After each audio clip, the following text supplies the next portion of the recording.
Hey guys, tonight we are going to talk about something you probably have within arm's reach right now. Sitting in a little shaker on your kitchen table. It's simple, it's white, and it costs next to nothing. But imagine for a moment that this mundane little condiment is more valuable than gold. Imagine that empires rise and fall on their ability to control it, that soldiers are paid in it, and that a single spillage could represent a month's wages lost forever. You're picturing the world of ancient Rome. But the story of salt, this humble white gold, begins long before the first 7 hills were even a thought. And honestly, dropped into that world with your modern habits, you probably wouldn't survive a week without understanding its true power. So before you get comfortable, take a moment to like the video and subscribe. But only if you genuinely enjoy what I do here. Go ahead and post your location and what time it is where you are. It's always fascinating to see where everyone is tuning in from. Now dim the lights, maybe turn on a fan for that soft background hum, and let's ease into tonight's journey together. Your journey doesn't start in Rome. Not yet. You have to go further back, deeper into the hazy past where the very first cities are just taking root in the fertile soil of river valleys. You find yourself standing near a vast, shallow lake under a scorching sun. The air is thick with the smell of brine and drying earth. This is Shaanxi province in northern China. Somewhere around 6000 BC. You watch as people methodically scrape the crusty white crystals from the shoreline, a gift left behind by the evaporated water. This isn't just a seasoning for their millet porridge, it is life itself. They have discovered one of the earliest known sources of salt, Lake Yuncheng, and in doing so they have stumbled upon a foundational pillar of civilization. With this salt, they can preserve meat and fish from their hunts, surviving lean winters. They can trade it with neighboring tribes for pottery, tools, or textiles. It is a source of staggering wealth and power. Historians still argue whether the earliest salt wars were for control of these precious trade routes, or for the sources themselves, but the fact that people were willing to fight and die for this mineral tells you everything you need to know. Now, let the landscape shift. The air grows hotter, drier. You're in ancient Egypt, along the fertile banks of the Nile. Here, salt, or more specifically a natural salt mixture called natron, has a purpose that goes far beyond the dinner table. You follow a procession of solemn priests into the cool, dim interior of a workshop. The air smells of incense, oils, and something else. Something sterile and chemical. On a stone slab lies the body of a recently departed noble. The priests are preparing him for his journey into the afterlife, and natron is their most sacred tool. They use it to desiccate the body, drawing out every last drop of moisture to halt the process of decay. It's a bit like making the universe's most elaborate and religiously significant piece of beef jerky, a process that ensures the soul will have an intact home to return to. The Egyptians don't just use it for mummification, though. They use it as an antiseptic, a cleaning agent for their homes and temples, even as a sort of primitive mouthwash. It is a purifier, both spiritually and physically. The pharaohs control the natron deposits, like the famous Wadi el Natrun, with an iron grip, understanding that he who controls the means of eternal life holds ultimate power over the living. You see merchants loading heavy sacks of salt onto boats destined for Greece, for Crete, for the Near East. In a world without refrigeration, Egyptian salted fish is a staple food across the Mediterranean, a reliable source of protein that can travel for months without spoiling. The tax revenue from this trade funds the construction of temples and pyramids. Salt is woven into the very fabric of their economy and their cosmology. Let's journey again, this time to the land of the Hittites in Anatolia, modern-day Turkey. You are in a bustling marketplace in their capital, Hattusa. You see a trader carefully weighing a small block of salt on a scale, balancing it against a measure of silver. In many parts of the ancient world, salt wasn't just like money, it was money. It had all the necessary qualities. It was universally desired, divisible into smaller units, durable, and relatively easy to transport. A soldier might receive a portion of his pay in salt. A farmer might pay his taxes with it. If you were to spill a bowl of salt on the ground here, it wouldn't just be bad luck. It would be a catastrophic financial loss, the ancient equivalent of your wallet falling into a sewer grate. It is no wonder the superstition about throwing a pinch over your shoulder to ward off evil arose. You were essentially making a tiny, precious sacrifice to appease whatever spirits you'd just offended with your clumsiness. Can you imagine the sheer panic? Before Rome was even a whisper, these ancient cultures had already written the rulebook. They understood that salt was a biological necessity, a technological marvel for food preservation, and a powerful economic engine. They mined it, harvested it, taxed it, worshipped it, and fought for it. They laid the groundwork, establishing salt not as a simple mineral, but as one of the world's first and most essential strategic resources. The Romans didn't invent the value of salt. They just inherited this ancient understanding and, with their characteristic blend of ruthless efficiency and engineering genius, perfected its use as a tool to build an empire. The stage is set with this white gold, and the players are about to change. That intrinsic value, that power the Egyptians and the ancient Chinese understood so well, isn't just an economic principle. It's not something humans just decided upon one day. You have to look deeper, past the marketplace scales and the tax collector's ledger, all the way into the very architecture of your own body. The fundamental reason salt became white gold is written in the language of your own cells. Right now, as you lie there listening, billions of microscopic processes are unfolding within you, and almost all of them depend entirely on that humble mineral you shook over your dinner. To understand why Rome would eventually pay its soldiers a salarium, you first have to understand why your own body is essentially a walking, talking, beautifully complex sack of salty water. Let's zoom in. Forget the world outside and just feel the quiet hum of your own existence. Your body is composed of trillions of cells, and each one is like a tiny, self-contained city, bustling with activity. But for these cities to function, they need to maintain a delicate balance of water, both inside and outside their walls. The master regulator of this balance is sodium, one of the two elements in table salt. Think of sodium ions as tiny bouncers at the door of a cellular nightclub.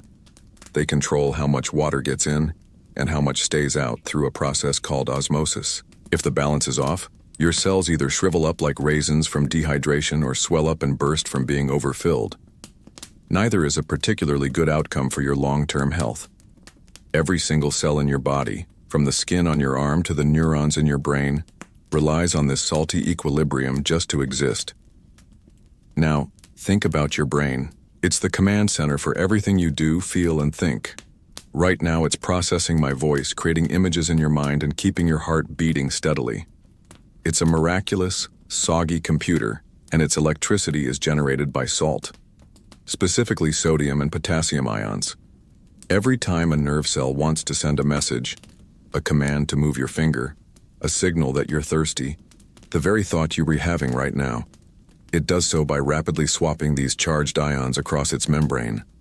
This creates a tiny electrical spark, an impulse that travels down the nerve. Without salt, this process grinds to a halt. Your nerves can't fire. Your muscles can't contract. Your brain can't think. The connection between your mind and your body is severed. You are quite literally powerless. And then there's the simple act of moving. Imagine you're that Roman legionary we'll be meeting soon. You're marching under a relentless Mediterranean sun, wearing wool and leather, carrying a heavy pack.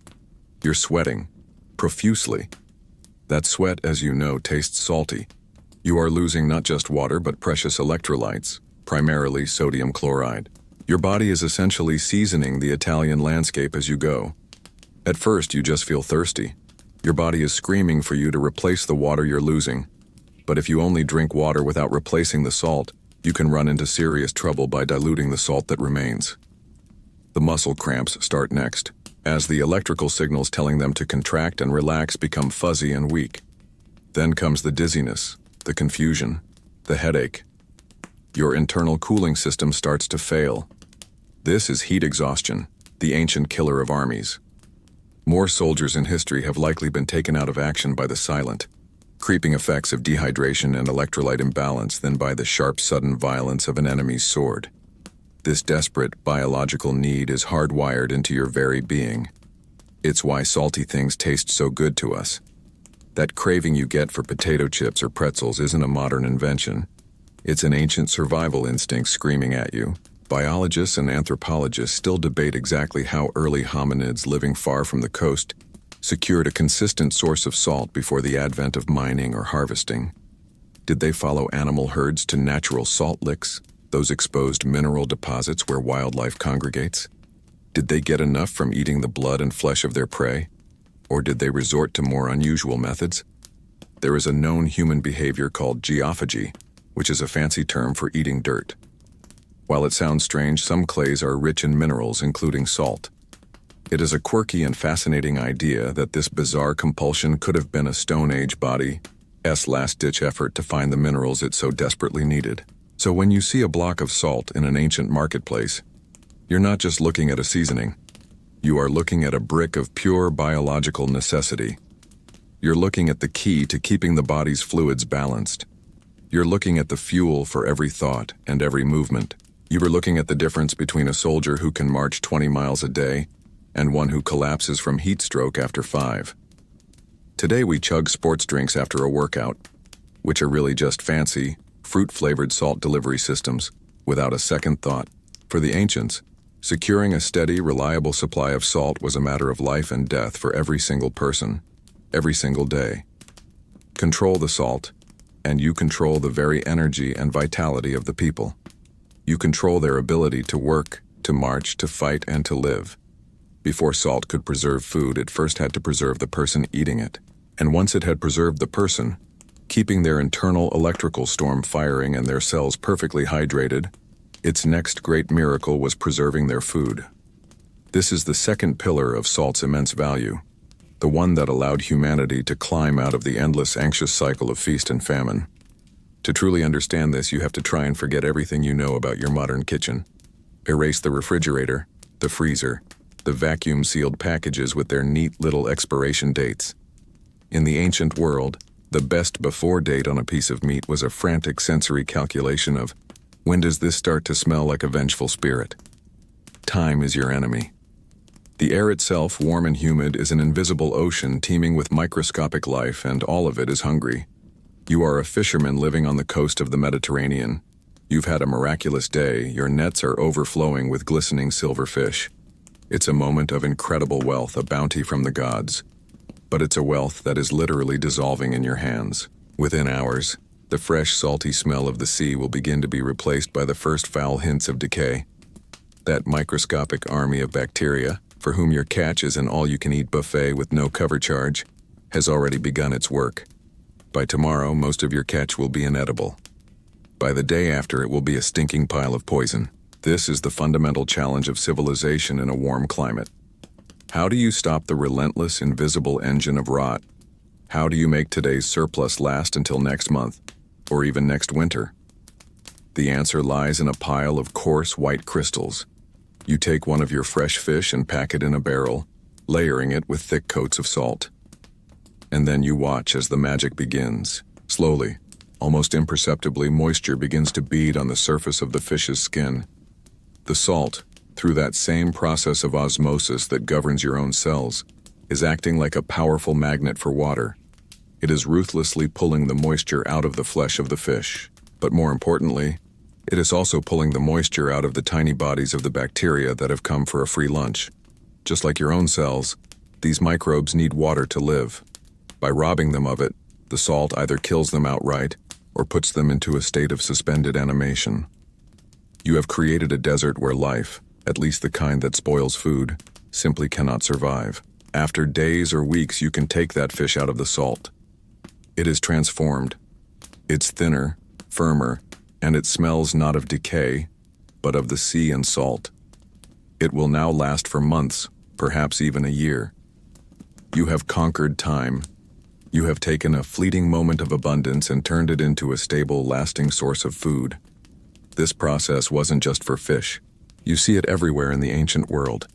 You see it in the curing of hams in the hills of Gaul and Spain, the preservation of olives in Greece, the making of cheese from sheep's milk. Salt is the universal shield against decay. This chemical miracle didn't just prevent starvation, it created entirely new culinary worlds. Archaeologists and food historians still debate whether the primary goal of early curing techniques was long-term preservation or simply flavor enhancement. because the two are so deeply intertwined. Curing meat with salt doesn't just preserve it, it fundamentally changes its texture and deepens its flavor, creating something arguably more delicious than the original fresh product. The Romans were masters of this, creating a vast array of salsamentum or salted goods. Most famous of all was their beloved condiment, garum, a potent, savory fish sauce made by layering fish and salt in large vats and leaving them to ferment under the sun for months. The result was a liquid umami bomb that was used in almost every dish, from glazing roasted meats to seasoning vegetables. It was the ketchup of the Roman Empire, and its production was a massive, salt-intensive industry. The desire for preservation led to some truly strange and wonderful discoveries. Travel north to the misty peat bogs of Ireland. Here, archaeologists have unearthed a curious treasure: huge multi-pound spheres of a waxy substance known as bog butter. Ancient peoples would bury barrels of butter or animal fat deep in the oxygen-poor, acidic environment of the bog, which acted as a remarkable natural preservative.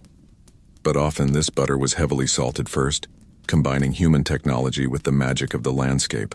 It's possible they were just storing it, but some think they were intentionally aging it, creating a pungent, cheesy, high-energy food source that could last for centuries. So salt gives you two monumental advantages. First, it keeps your own body functioning.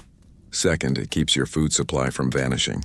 With a reliable source of salt, a city is no longer entirely dependent on its immediate surroundings for food. A salted catch of fish from the Black Sea can be loaded onto a ship and eaten by a family in Rome a month later. An army can march on a campaign deep into enemy territory, carrying its protein in the form of durable, salt-cured bacon and hard cheese. It allows for the storage of surplus, which protects against famine and drought. This security allows populations to grow, cities to expand, and economies to specialize. It is not an exaggeration to say that this simple act of preservation is what makes large-scale civilization possible.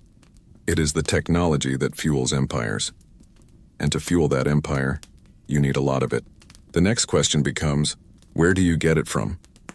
For most of human history, for any civilization lucky enough to be perched on the edge of a coastline, the most obvious answer to that question was whispered on the salty sea breeze. The ocean is a vast, inexhaustible soup, holding roughly 3.5% salt by weight. The challenge isn't finding it, it's getting it out. The solution is elegantly simple: a partnership between human ingenuity, the power of the sun, and the patience of a saint. To get your hands on this sea-born treasure, you must become a salt farmer, a harvester of the ocean's tears. Your new life begins on a flat, sprawling coastal marsh, a landscape that has been painstakingly sculpted by generations of your ancestors. You stand at the edge of a vast, shimmering checkerboard of shallow ponds that stretch to the horizon, separated by narrow earthen dikes. These are the salinae, the salt pans. The air here is different. It's heavy with moisture, but also clean and sharp, and you can taste the salt on your lips with every breath. Your skin is perpetually coated in a fine, crystalline dust. It's a great way to get a deep, lasting tan, and also to slowly mummify yourself while you're still alive. Your tools are simple: a wooden rake, a shovel, a wheelbarrow. Your real tools, however, are the sun burning in the cloudless sky above and the steady wind at your back. Your work begins at the highest tide of the month. You and the other workers open a large wooden sluice gate connecting the entire complex to the sea.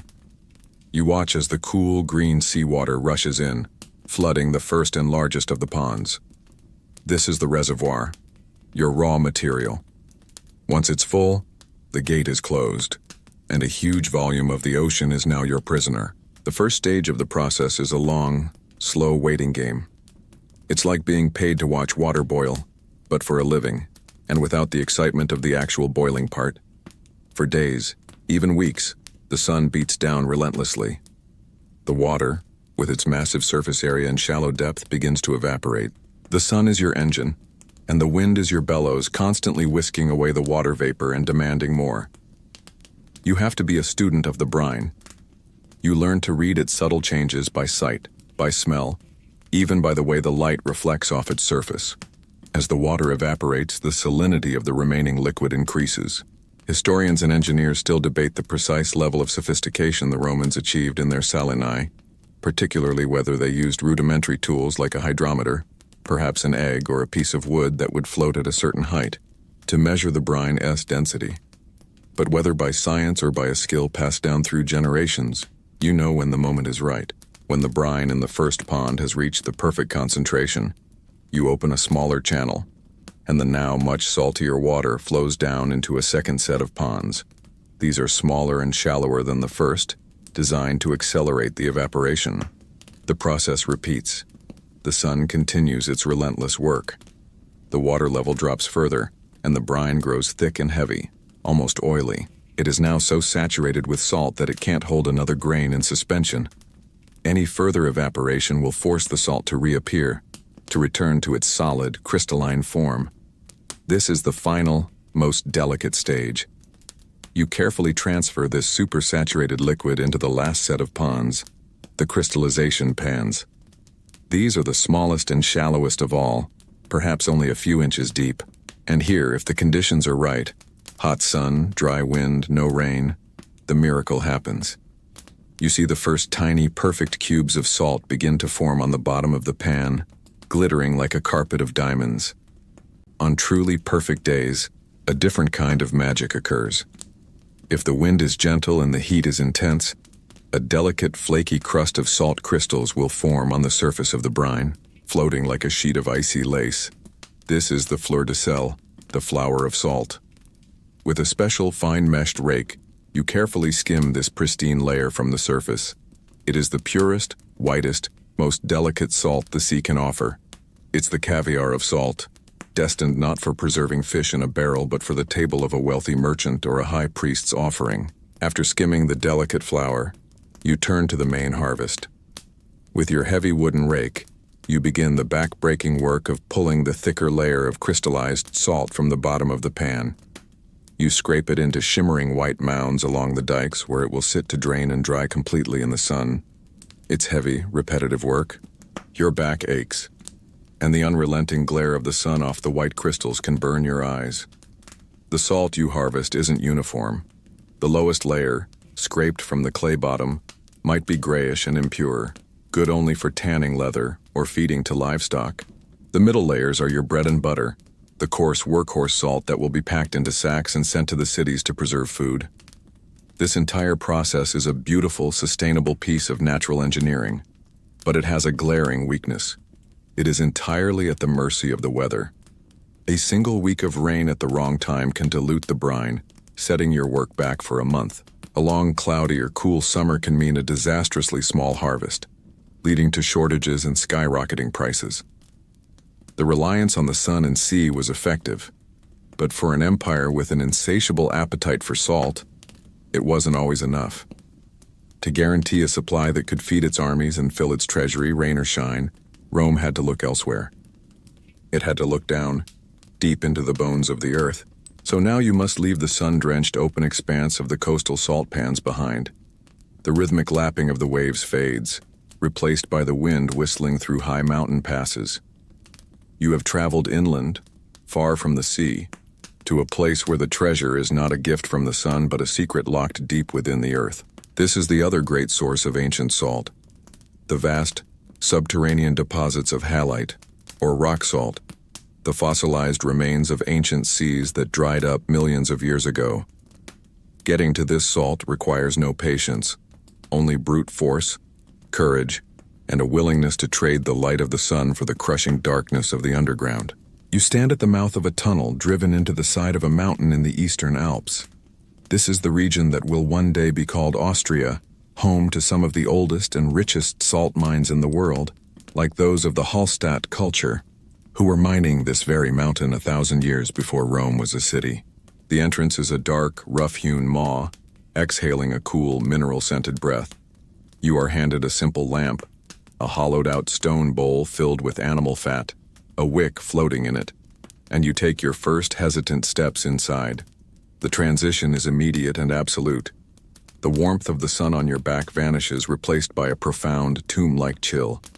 The sounds of the world outside, the wind, the birds, are snuffed out.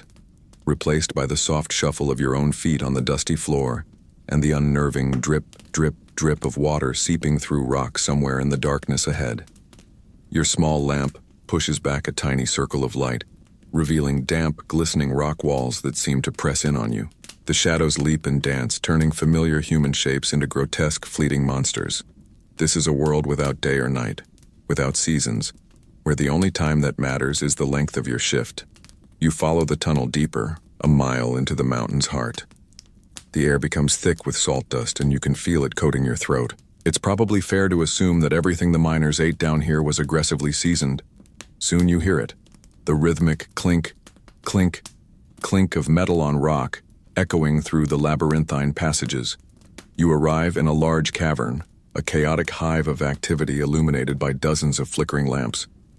Men, their bodies lean and sinewy and caked in a mixture of sweat and salt dust, are attacking the rock face with primitive tools.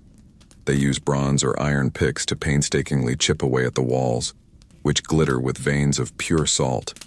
The work is brutal and ingenious. You watch a team of miners carve deep grooves above and below a huge section of the salt face. Then with heavy mallets, they hammer in a series of dry wooden wedges. Finally, they pour water over the wedges. Now they wait. Over several hours, the wood slowly swells with the water, expanding with an irresistible, silent force until, with a great groan and a crack that echoes like thunder through the mine, a multi-ton block of rock salt tears free from the wall. The job security down here is fantastic, but the retirement plan mostly involves getting a collapsed section of the mine named after you in your memory. The danger is constant and palpable. Every moment you spend underground, you are aware of the millions of tons of rock above your head. A poorly supported tunnel could collapse without warning, entombing you forever. The air can grow foul, and the risk of getting lost in the ever-expanding network of identical-looking tunnels is very real. But sometimes the mountain preserves its victims. In the 1700s, miners in this very region discovered the body of one of their prehistoric predecessors, perfectly preserved by the salt he had been mining. This man in the salt was found with his leather shoes, his clothing, and his tools, a ghost from the Bronze Age. It's like archaeology's version of finding a 3,000-year-old action figure, still in its original packaging. His discovery gave us an unprecedented and slightly chilling glimpse into the life and sudden death of an ancient miner. Archaeologists still debate the social status of these ancient miners. Were they slaves and convicts condemned to a subterranean hell? Or were they highly skilled and well-compensated specialists who held a respected place in society? The immense wealth generated by the mines and the specialized knowledge needed to work them safely suggests they may have been the latter, a proud, tough community of professionals. Yet the brutal conditions and incredible dangers make it easy to imagine it as a punishment. The reality was likely a complex mix of both. Once the great blocks of salt are broken free, they are smashed into smaller, more manageable pieces and hauled to the surface in leather bags or on wooden sledges. The work is endless. Unlike the coastal salinae that shut down in the rain, the mine produces day and night, all year round. It is a reliable industrial-scale source of the white gold, capable of producing a consistent tonnage that can be predicted, taxed, and depended upon. It is the perfect engine for a growing empire's needs. Out here, in the cold, thin mountain air, you watch as the raw salt is loaded onto carts and the backs of mules. It has been ripped from the earth's bones, and now it must begin a long, slow journey. It needs a road. And in the story of Rome, there is one road, older than all the others, whose very name tells you everything you need to know about its purpose. It's not the grand, tomb-lined Appian Way, built for the March of Legions. This one is more fundamental, a dusty, practical track etched into the landscape by the simple, relentless demand for a single commodity. You are now a traveler on the Via Salaria, the Salt Road. And this road is the artery that will feed a nascent empire. Your journey begins not in a mine, but back at the coast, near the mouth of the Tiber River. The air is once again thick with the smell of the sea. You join a caravan of merchants, a slow-moving procession of creaking ox carts and sure-footed mules, all laden with heavy sacks and blocks of harvested sea salt. The cargo is far too valuable to travel unguarded, so rough-looking men with spears and hardened eyes walk alongside the carts, their gazes constantly scanning the scrubby hills around you. You are carrying wealth, and wealth attracts predators. The cargo itself is the original flavor enhancer and the primary reason your average legionary won't collapse in a sweaty heap after a long march. As you move inland, you realize this road is not the magnificent paved highway you might picture from films. Not in these early days. It is a wide, well-trodden dirt track, packed hard by centuries of use and deeply rutted by the passage of countless wheels. Historians still debate whether the Via Salaria began as a simple, well-trodden footpath for Sabine herders driving their flocks to natural salt licks near the coast, or if it was a more deliberate, engineered project from its earliest days. Looking at it now, it feels organic, a path of least resistance dictated by the contours of the land. Ancient directions were less about road signs and more about head towards that oddly shaped hill, then turn left at the big rock that looks like a grumpy sheep. The journey is slow, measured by the pace of the heavily burdened animals. You travel maybe 15 miles on a good day. The landscape of the Italian countryside unfolds around you, a patchwork of small farms, olive groves, and dense woodlands. The road is a river of life. You pass farmers heading to market, their carts piled high with vegetables in clay pots. You step aside for a herd of cattle being driven from the green hills of the interior towards the growing city. You hear a dozen different dialects spoken by travelers and merchants. This road is the backbone of the regional economy. And what is the linchpin of this entire route? A small cluster of hills overlooking a convenient crossing point on the Tiber River. A settlement that would come to be known as Rome. The Via Salaria runs right through it. And this geographic good fortune is one of the foundational secrets to its success. Rome is positioned perfectly to be the middleman. It controls the bridge, the Pont Sublicius, one of the earliest and most vital pieces of Roman engineering. To cross the river, you must pass through Roman territory. To trade the salt from the coast with the grain and cattle from the inland Sabine tribes, you must do so in Rome's marketplace. The city becomes a natural toll booth, a nexus of commerce. Every sack of salt that travels this road enriches the small, ambitious city on the Tiber. This constant traffic does more than just bring in money. It brings people, news, and ideas. The road is a conduit for culture. It is along this route that the cultures of the Latins, the Sabines, and the Etruscans would meet, mingle, and clash. The Romans didn't just build roads to move armies, they built them to move goods, and in doing so, they created the infrastructure for a unified state. The eventual paving and engineering marvels would come later, not for the comfort of the traveler, but to ensure that the taxable goods being transported didn't fall off the cart and get lost in a muddy rut. There's a deeper, almost spiritual connection here as well. The Roman goddess of safety and well-being was named Salus. Her name is almost certainly derived from the Latin word for salt, sal. It's a linguistic quirk that points to a profound truth the early Romans understood in their bones. The health of their people, the Salus Populi Romani, was inextricably linked to a secure and steady supply of salt. A healthy citizen was one who had enough salt to live, enough salt to preserve their food. The well-being of the state was quite literally founded on salt. As you finally approach the bustling, noisy center of early Rome, you see the fruits of this trade. Buildings that are a little larger, fortifications that are a little stronger, a marketplace that is a little busier than the villages you passed along the way. All of it is funded in part by the tax and trade of the simple, essential mineral you've been escorting. The Via Salaria is not just a road, it's a statement of intent. It shows that long before Rome had an emperor or a Colosseum, it understood the importance of controlling the essential levers of life. And there was no lever more essential than the path that brought white gold from the sea to the heart of Italy. This strategic control of geography was no accident. It was the key to everything that would follow. So let's pause on that road, right in the heart of the settlement, and look around. Why here? Of all the places in the rolling landscape of Latium, why did this specific cluster of hills, surrounded by marshy lowlands, become the seat of a global empire? Forget the marble temples and grand forums for a moment. Picture a simpler time.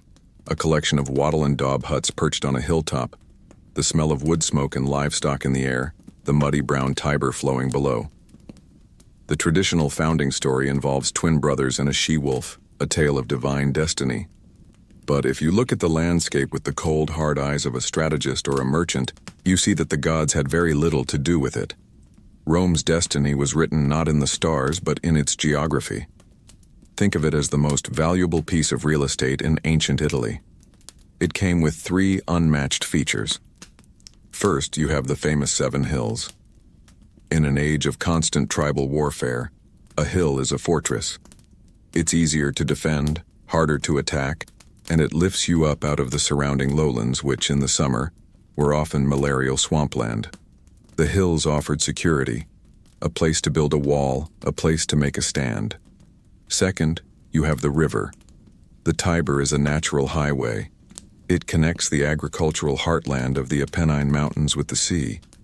But crucially, the spot where Rome sits is the first place, as you travel inland from the coast where the river is narrow enough to be easily bridged. This makes Rome the natural choke point, the gatekeeper for anyone traveling north or south, as you saw with the Via Salaria. The city is also the perfect distance from the coast, about 15 miles, far enough inland to be safe from pirates and sudden seaborne raids, but close enough to use the river as a conduit for maritime trade. But the third feature, the one that ties it all together and supercharges the city's potential, lies just downstream, where the river meets the sea. Here you find the Salinae Romania, the Roman salt flats. These weren't just a few minor salt pans. This was the largest, most productive, and most valuable salt harvesting operation on the entire western coast of Italy. It was a source of almost unimaginable wealth, the ancient equivalent of discovering a massive oil field right on your doorstep. Rome's location on the hills was the closest defensible position to this immense natural treasure. So, if you were an ancient real estate agent, the listing would be irresistible. For sale, prime defensive settlement, great river views, 7 hills for varied terrain, and just a stone's throw from the region's largest salt factory. This trinity of hills, river, and salt is the secret to Rome's initial success. The hills provide the security, the river provides the transportation, and the salt provides the priceless, universally demanded commodity. Ancient historians like Livy and modern archaeologists still debate how much of Rome's early growth was due to deliberate strategic planning versus simple organic expansion, but the advantages of the location are undeniable. And ambitious people in this spot would have to be actively trying not to become powerful. The Romans themselves understood this perfectly. It's woven right into their own legends about their past. According to their histories, it was the 4th king of Rome, Ancus Marcius, who made the decisive move. He is said to have conquered the coastal tribes, founded the port city of Ostia at the mouth of the Tiber, and most importantly, seized the salt flats, declaring them public property. The legend says he even established a system to distribute salt to the poorer citizens, a popular move that essentially made his political platform a chicken in every pot and enough salt to make it taste good. While the tales of the kings are a mix of myth and memory, the story itself shows how central the control of salt was to the Roman identity. It wasn't an afterthought. It was a foundational act of their state, right up there with building the first bridge and enclosing the city with a wall. Maybe the legend of Romulus and Remus needs a slight adjustment. Perhaps the she-wolf wasn't just nursing them, but was trying to lead them to the best salt lick on the Palatine Hill. By controlling the salt flats, Rome had its hands on a lever of immense power. They had a product everyone else needed and that very few could produce on such a scale. This meant they didn't just have salt for their own people and to preserve their own food. They had a massive surplus. They could trade it with the inland Sabines for grain and cattle. They could sell it to the Etruscans to the north. They could use it as a diplomatic tool, rewarding allies with a favorable supply and punishing enemies by cutting them off. Being the gatekeeper of the region's salt supply gave Rome an economic and political dominance that far exceeded its early military strength. Before Rome conquered its neighbors with legions, it first controlled them with salt. This was the economic engine that would fund the city's transformation from a rustic hill fort into a formidable republic. And as the last king is expelled from the city in a flurry of aristocratic outrage, as Rome sheds its monarchical skin to become a republic, that control over the salt trade becomes more important than ever. It is no longer just a source of wealth for a king's personal household. It is now the financial bedrock of a state, a res publica, a public affair. You are a citizen of this fledgling republic, and you can feel the ambition buzzing in the air, a sense of collective destiny taking hold. But ambition is expensive. Republics need armies, they need roads, they need temples and public buildings. And for that, they need a treasury. You watch as the old ways of doing things are formalized, written down, and carved into stone for all to see in the forum. The informal geographic control of the salt flats is about to become a powerful and permanent institution of the state. The new magistrates of the republic, the consuls and senators, quickly realize a fundamental economic truth. If you want a reliable source of income, it's a foolproof business model to control and tax something that every single person, from the richest senator to the poorest farmer, literally needs to stay alive. Thus, the great Roman salt monopoly is born. This isn't just a matter of benefiting from trade. It's a complete government takeover of the industry. It's like the state deciding to run the water company, but for seasoning. The salinae at the mouth of the Tiber are no longer just a local resource. They are now strategic state assets. The Republic begins to manage production, setting quotas and investing in expanding the salt pans to increase their yield. They also control the distribution, setting up official outlets where citizens can buy their salt at a government-fixed price. And built into that price is one of the very first and most enduring Roman taxes, the vectigul salinarum, the salt tax. It is a brilliant, simple, and inescapable form of revenue. There are no forms to fill out, no accountants to hire. Every time you buy a block of salt in the marketplace to cure your olives or season your stew, a small portion of what you pay goes directly into the state treasury. It's a consumption tax that is paid by everyone, making it remarkably fair in its own way, yet it also scales with wealth. Richer families who eat more preserved meats and host lavish dinners will naturally buy more salt and thus pay more tax. You can imagine a Roman politician's campaign promise being to lower the salt tax, but not so much that we can't afford to conquer our immediate neighbors. You see the results of this public income all around you.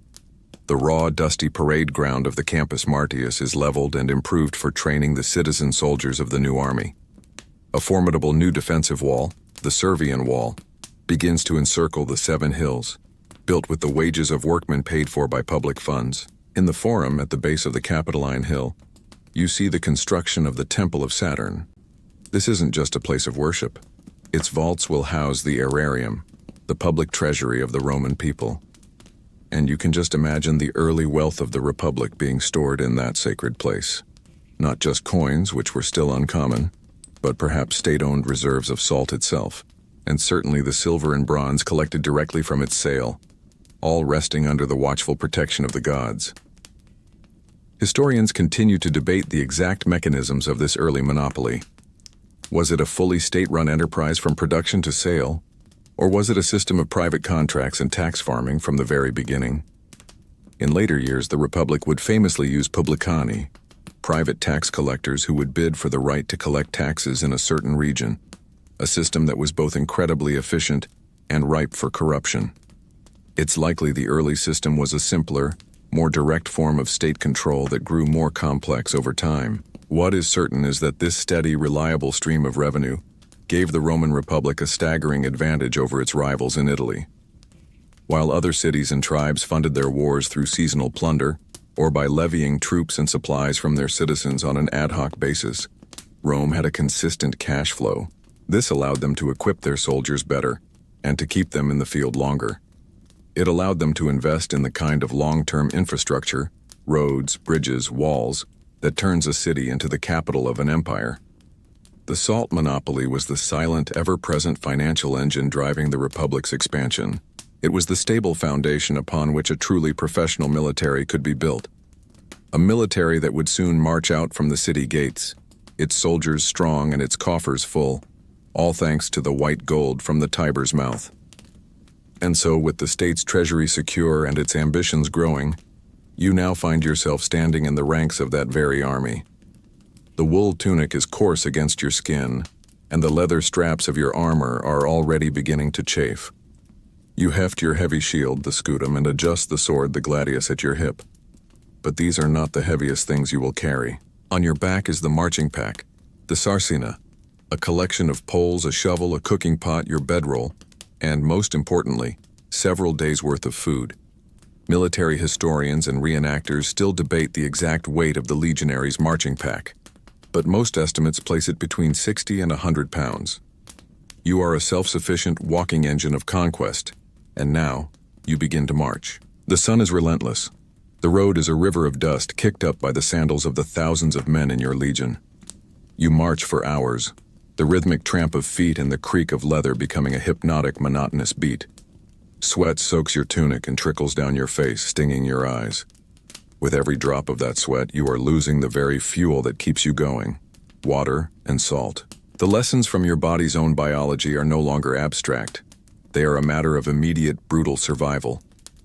You feel the first twinges of a cramp in your calf, a warning sign from your salt-depleted muscles.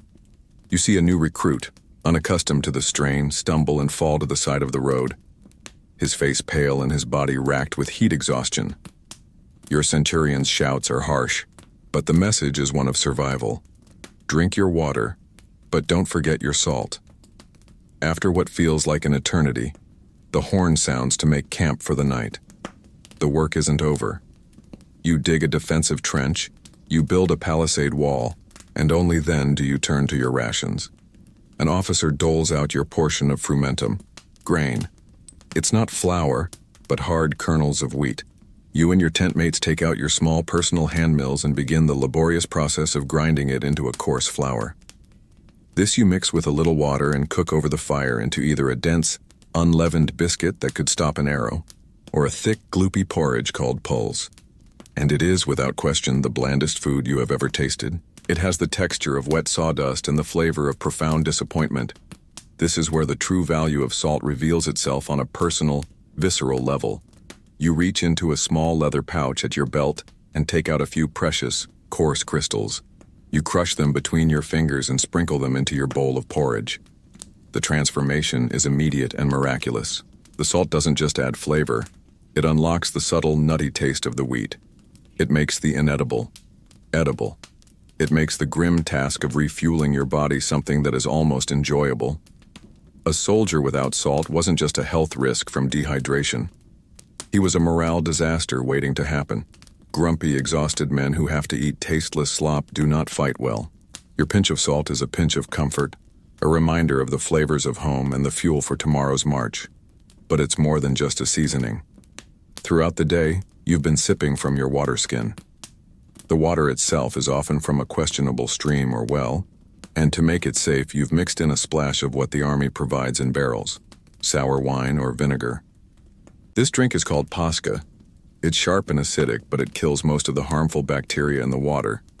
It's the ancient world's Gatorade, just with a much more aggressive, vinegary flavor profile. And when you add a tiny pinch of your salt ration to your water skin of pasca, you create a remarkably effective electrolyte drink, rebalancing your body's chemistry in a way that plain water never could. It is practical, life-saving science learned through generations of hard experience. Your salt pouch is, therefore, one of the most vital pieces of your equipment. More essential than your helmet, because a helmet can't stop you from collapsing from heat stroke. More critical than your armor, because armor is useless if your muscles are too cramped to move. You use it to make your food bearable, to make your water restorative.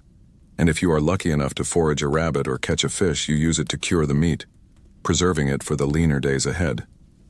An army, as they say, marches on its stomach, but a Roman army marches on a salty stomach. The entire magnificent, terrifying machine of Roman conquest, its discipline, its engineering, its tactics, would grind to a sputtering, dehydrated halt without a secure, steady, and constant supply of this simple white mineral. It was a non-negotiable requirement of empire, and a state that required this of its soldiers had to find a way to provide it, and to pay them for their service. That brings us to the very heart of our story, to a single evocative Latin word that echoes down through 2 millennia into your own life: salarium. It is the direct ancestor of the modern word salary, the term you use for the payment you receive for your work. For the Romans, this word was inextricably linked to the life of a soldier, and in its origins we find the answer to how the state rewarded the men who marched and fought in its name. You've survived another grueling campaign. The war is won, the enemy is pacified, and your legion has returned to its garrison. It's payday. You and the other men in your century line up before a wooden table where a grim-faced quester, the legion's paymaster, sits with his clerks and a heavy iron-bound chest. This is the moment you've been waiting for, the compensation for months of hardship, bad food, and mortal danger. This is when you receive your salarium. But what exactly does the quester hand you? And here we arrive at one of the most fascinating debates among classicists and historians. Was the salarium a literal direct payment of salt, or was it a stipend of coin that was meant for the purchase of salt and other necessities? The truth is likely a story of evolution, but both interpretations tell us something vital about the Roman world. Let's imagine the early Republic, a rugged pre-coinage era. You're a simple farmer soldier who has served his time. In a world where minted money is rare or non-existent, payment in commodities is the norm. The state, as we know, has a monopoly on the most valuable, portable, and universally needed commodity around, salt. So, the paymaster might hand you a heavy, compact block of salt. Your eyes widen, not with disappointment but with recognition of its value. You can use a portion of it for your own family's needs for the next several months. But you can also take the rest to the marketplace. You can shave off a piece to trade for a new clay pot, a larger chunk for a good woolen cloak, and perhaps the whole block for a goat. In this context, salt isn't just a ration, it's a currency. It's durable, divisible, and everyone wants it. You can almost hear a soldier complaining to his friend, "Great, another block of salt. I was hoping for something I could spend at the bar without having to shave little bits off it first." This idea is supported by the great Roman encyclopedist, Pliny the Elder, who wrote in the 1st century AD. He stated quite plainly in his Natural History that, in Rome, the soldier's pay was originally salt, and the word salary derives from it. This is the key piece of ancient evidence, the textual smoking gun. But let's fast forward a few centuries, to the height of the Republic. Rome is now the master of the Mediterranean. It has a sophisticated, monetized economy. Bronze, silver, and gold coins flow through the veins of its empire. Now you're a professional soldier serving for 20 years. Paying you in bulky blocks of salt seems inefficient, even primitive. It's far easier for the state to ship chests of coins than tons of salt blocks. In this scenario, you step up to the paymaster's table, and he counts out a handful of silver denarii into your palm. This is your stipendium, your regular pay. But part of that pay, the foundational component of it, is still conceptually the salarium, the salt money. It's a specific allowance, a portion of your wage designated to ensure you could buy the salt you needed from the army's quartermaster, along with other essentials like vinegar, oil, and leather for your boots. It has become a kind of cost of living adjustment for seasoning. This interpretation also has merit. Pliny, after all, was writing about a past that was already ancient to him. He was an antiquarian, collecting stories and etymologies. It's possible he was repeating a kind of folk memory, that everyone knew salary came from salt, so they assumed a direct payment, even if the practice had long since shifted to a monetary allowance that simply kept the traditional name. You can imagine the paperwork. I wonder if they had to declare their salt on their annual census forms. Is it income or a mineral asset? So which is it? The most likely answer is that it was both, at different points in history. The practice almost certainly began in the early, rustic days of Rome as a direct payment or a formal ration of physical salt. It was a straightforward system for a simple agrarian economy. But as Rome grew, its financial systems evolved. The direct salt payment was replaced by a more convenient and standardized payment in coin, but the old name, salarium, stuck. It was too deeply embedded in the language and the culture to be discarded. It served as a permanent reminder of the vital biological foundation of a soldier's service. Whether it was a block of salt in your hand or the coins to buy it, the message was the same. The state recognized that your ability to fight, to march, to live, was dependent on this mineral. The very name for your wages was a recognition of the sweat you expended in service to the Republic, and a promise that you would be given the means to replace the salt you had lost. It fused the concept of labor, worth, and biological survival into a single powerful term. The soldier was, quite literally, worth his salt. That idea of a soldier being paid directly in a block of salt might seem strange to us, a bit clunky and inconvenient. But for much of human history, the idea of paying for things with small, stamped pieces of metal was the strange and novel concept. The world ran on something far more tangible. So, how does a simple edible rock actually work as money? To understand, you have to step into the bustling, chaotic marketplace of early Rome, a world that runs not on credit cards and digital transfers, but on trust and tangible goods. You are a farmer from the hills outside the city. You've had a good year, and you've brought a cartload of high-quality wool to the market. Your goal for the day is simple. You need a new large clay pot for storing olive oil, and you want to buy a few loaves of that fine city-made bread for your family. You find the potter's stall, and he has the perfect pot. You offer him a trade, a large bundle of your best wool for his pot. He shakes his head. He's a potter, not a weaver. He has no need for wool today. What he really needs is a new leather apron. This is the fundamental, frustrating problem of a pure barter system.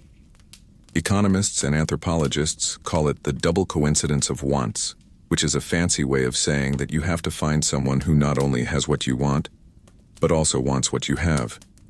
It's incredibly inefficient.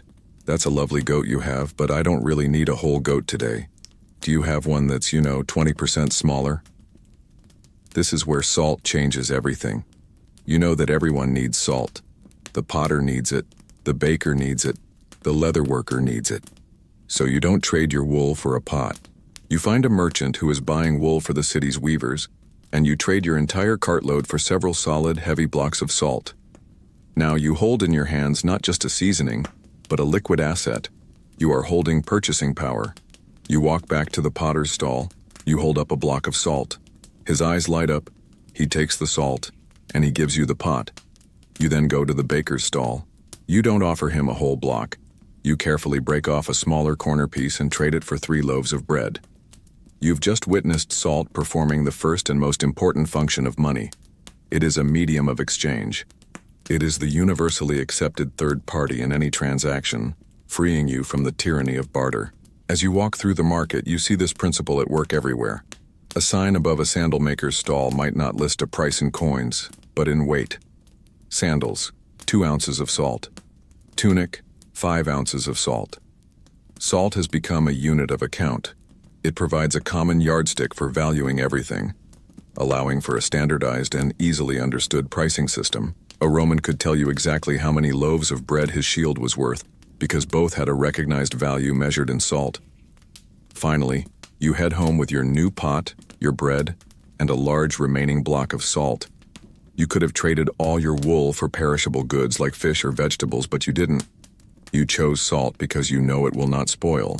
If you keep it in a dry place, that block of salt will be just as useful, just as valuable, a year from now as it is today. It is a reliable store of value. This is the third critical function of money. The great thing about salt as currency is that its value is stable. A rainy season might cause a temporary shortage, but it's not subject to the kind of runaway inflation that can plague metal currencies. Salt just happens to be a perfect storm of useful monetary qualities. It's divisible. You can't pay for bread with the left leg of a cow, but you can easily break off a precisely sized chunk of your salt block. It's portable, reasonably durable, and its value is state-backed by the Republic's monopoly, which creates trust. This wasn't just a Roman idea either. The Aztecs famously used cacao beans as currency. In North America, the fur trade ran on beaver pelts. On the Pacific island of Yap, they used massive, donut-shaped stones called rye, whose value was based on their size and history. Humanity has always found a trusted local commodity to solve the problem of trade. Salt, then, was the perfect bridge currency for a rising civilization. It allowed the Roman economy to grow beyond simple, "I'll trade you this for that" transactions.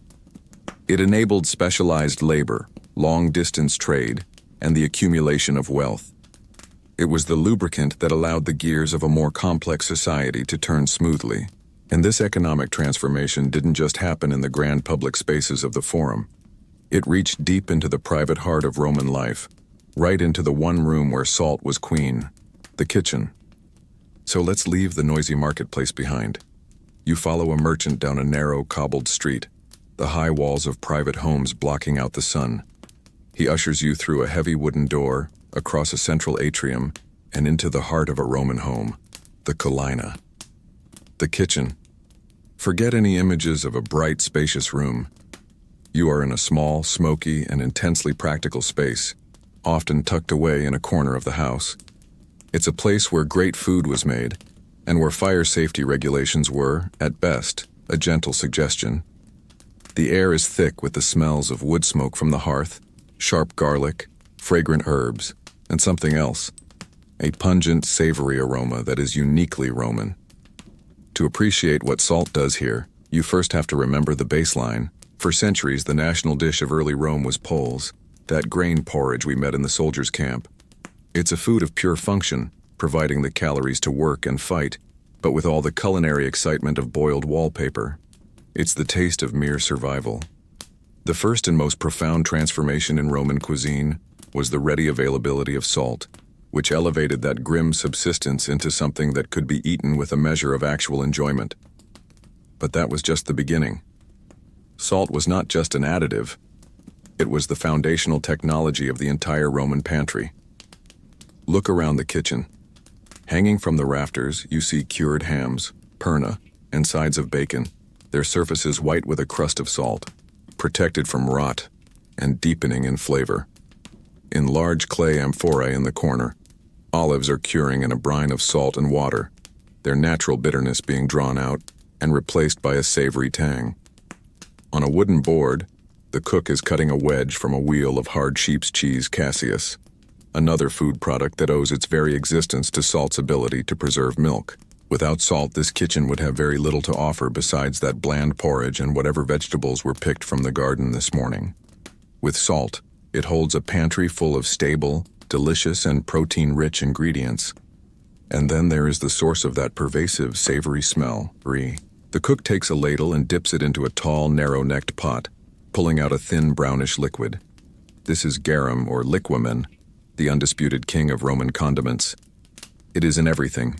It is the ketchup, soy sauce, and Worcestershire sauce of the ancient world, all rolled into one. It was made by taking fish, often small, oily fish like anchovies or mackerel, and layering them with enormous quantities of salt in large outdoor vats. These vats were then left under the hot Mediterranean sun for several months. The salt prevented putrefaction while enzymes from the fish viscera broke down the flesh into a protein-rich, savory liquid. The resulting sauce was an umami bomb, a complex flavor enhancer that added a deep, salty, and surprisingly meaty taste to everything from roasted meats and stewed vegetables to savory custards.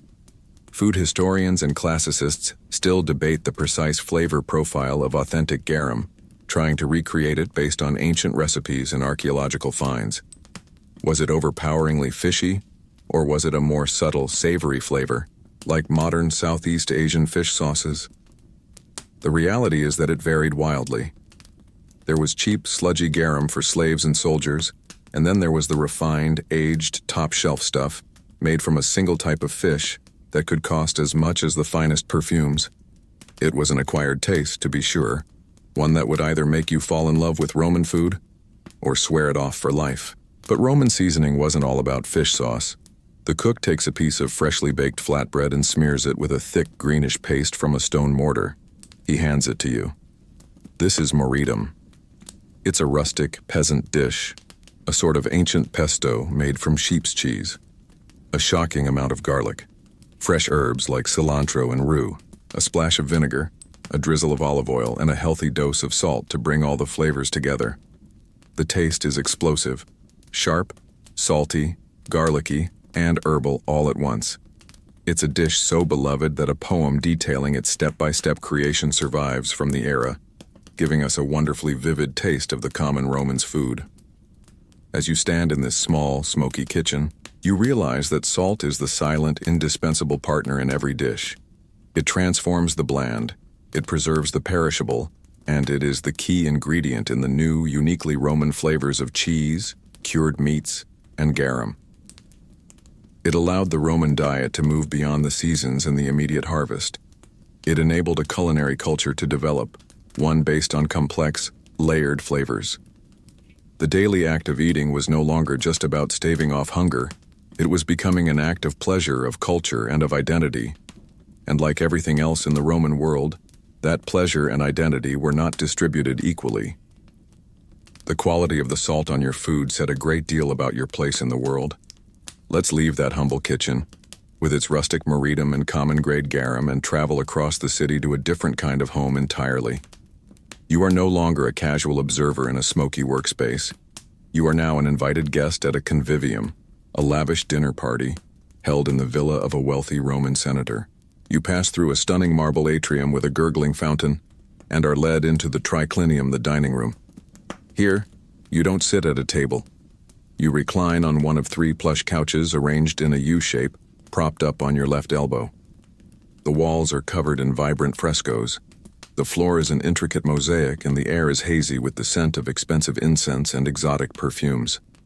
This is a world away from the functional simplicity you just left.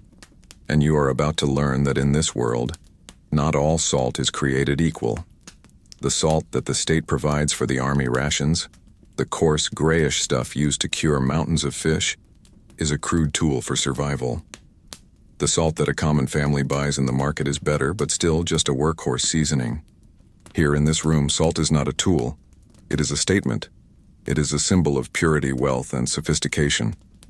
As the first course of appetizers is brought in on silver trays, you notice a particular object on the small table in the center of the couches.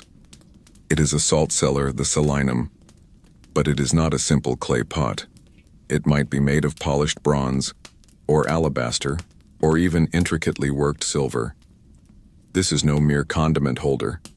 The salinum was considered one of the most important ritual objects of the Roman home, a sacred vessel that was often passed down through generations. It was traditionally the first item placed on the table, a symbol of the family's heritage and the purity of the hearth. To the Romans, salt represented stability and incorruptibility. The ancestral salt cellar, filled with the purest white salt, was a link to the family's past and a blessing for its future. You definitely wouldn't want to be the slave who accidentally dropped the ancestral salt shaker. A slave moving with silent grace approaches your couch. He carries not a dormouse stuffed with poppy seeds and honey, a famous delicacy of the time, but the seasonings for it. He doesn't just sprinkle some generic salt on it. The host makes a point of telling you with casual but carefully calculated pride that this isn't just any salt. This is the finest, whitest salt, harvested as fleur de sel from his own private salt pans in Campania. It is a display as potent as serving a wine from a legendary vintage. Historians and archaeologists debate whether the Romans actively imported exotic salts from distant parts of the empire, such as the pink salts from Germanic mountain mines or black salts from volcanic regions, purely as a form of culinary one-upmanship. While concrete evidence is scarce, it fits perfectly with the Roman elite's obsession with displaying their wealth through rare and exotic foods. It's easy to imagine a host complaining to his guest, with a sigh of theatrical frustration, that the salt seasoning his roasted flamingo simply isn't the same this year because it was mined by the wrong kind of Dacian barbarian. It's the ancient equivalent of a modern foodie boasting about their single-origin, hand-harvested, fair-trade coffee beans. The point isn't just the taste, it's the story and the status that comes with it. The entire dinner is a piece of social theater. The quality of the food, the vintage of the wine, the skill of the musicians, and even the whiteness of the salt are all carefully curated to impress the guests and reinforce the host's position in the rigid social hierarchy. The act of offering and taking salt was imbued with meaning. In later European cultures, which inherited this Roman reverence, the great salt cellar was placed in the middle of the long dining table. Important guests were seated above the salt, closer to the host, while those of lesser rank sat below the salt. This tradition has its roots right here, In the Roman understanding that access to the purest salt was a privilege. For a wealthy senator, controlling salt wasn't just about seasoning his food.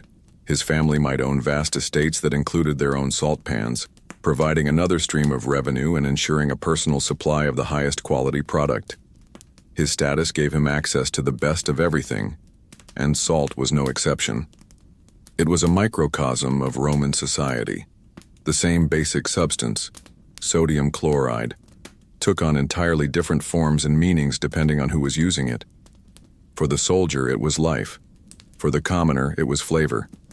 But for the elite, it was a subtle and shimmering symbol of their own purity and power. This versatile mineral was woven into every aspect of Roman life, from the battlefield to the banquet hall, and even into the one place no one, rich or poor, wanted to visit: the workshop of the Roman physician. So let's step away from the luxurious dining room, leaving the poetry and perfumed wine behind, and walk down a less glamorous street, one filled with the everyday clamor of the city. We stop before a doorway marked with the sign of a medicus.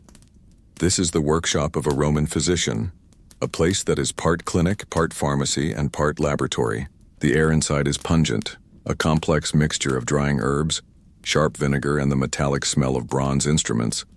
This is a place of healing, but it's a healing born of a very different understanding of the human body. The Roman approach to patient comfort, for instance, was largely centered on hoping you'd faint from the pain before they really got started. You're here because you have a nasty, gaping cut on your arm from a fall in the marketplace. It's been bleeding, it's painful, and you're worried it will begin to fester.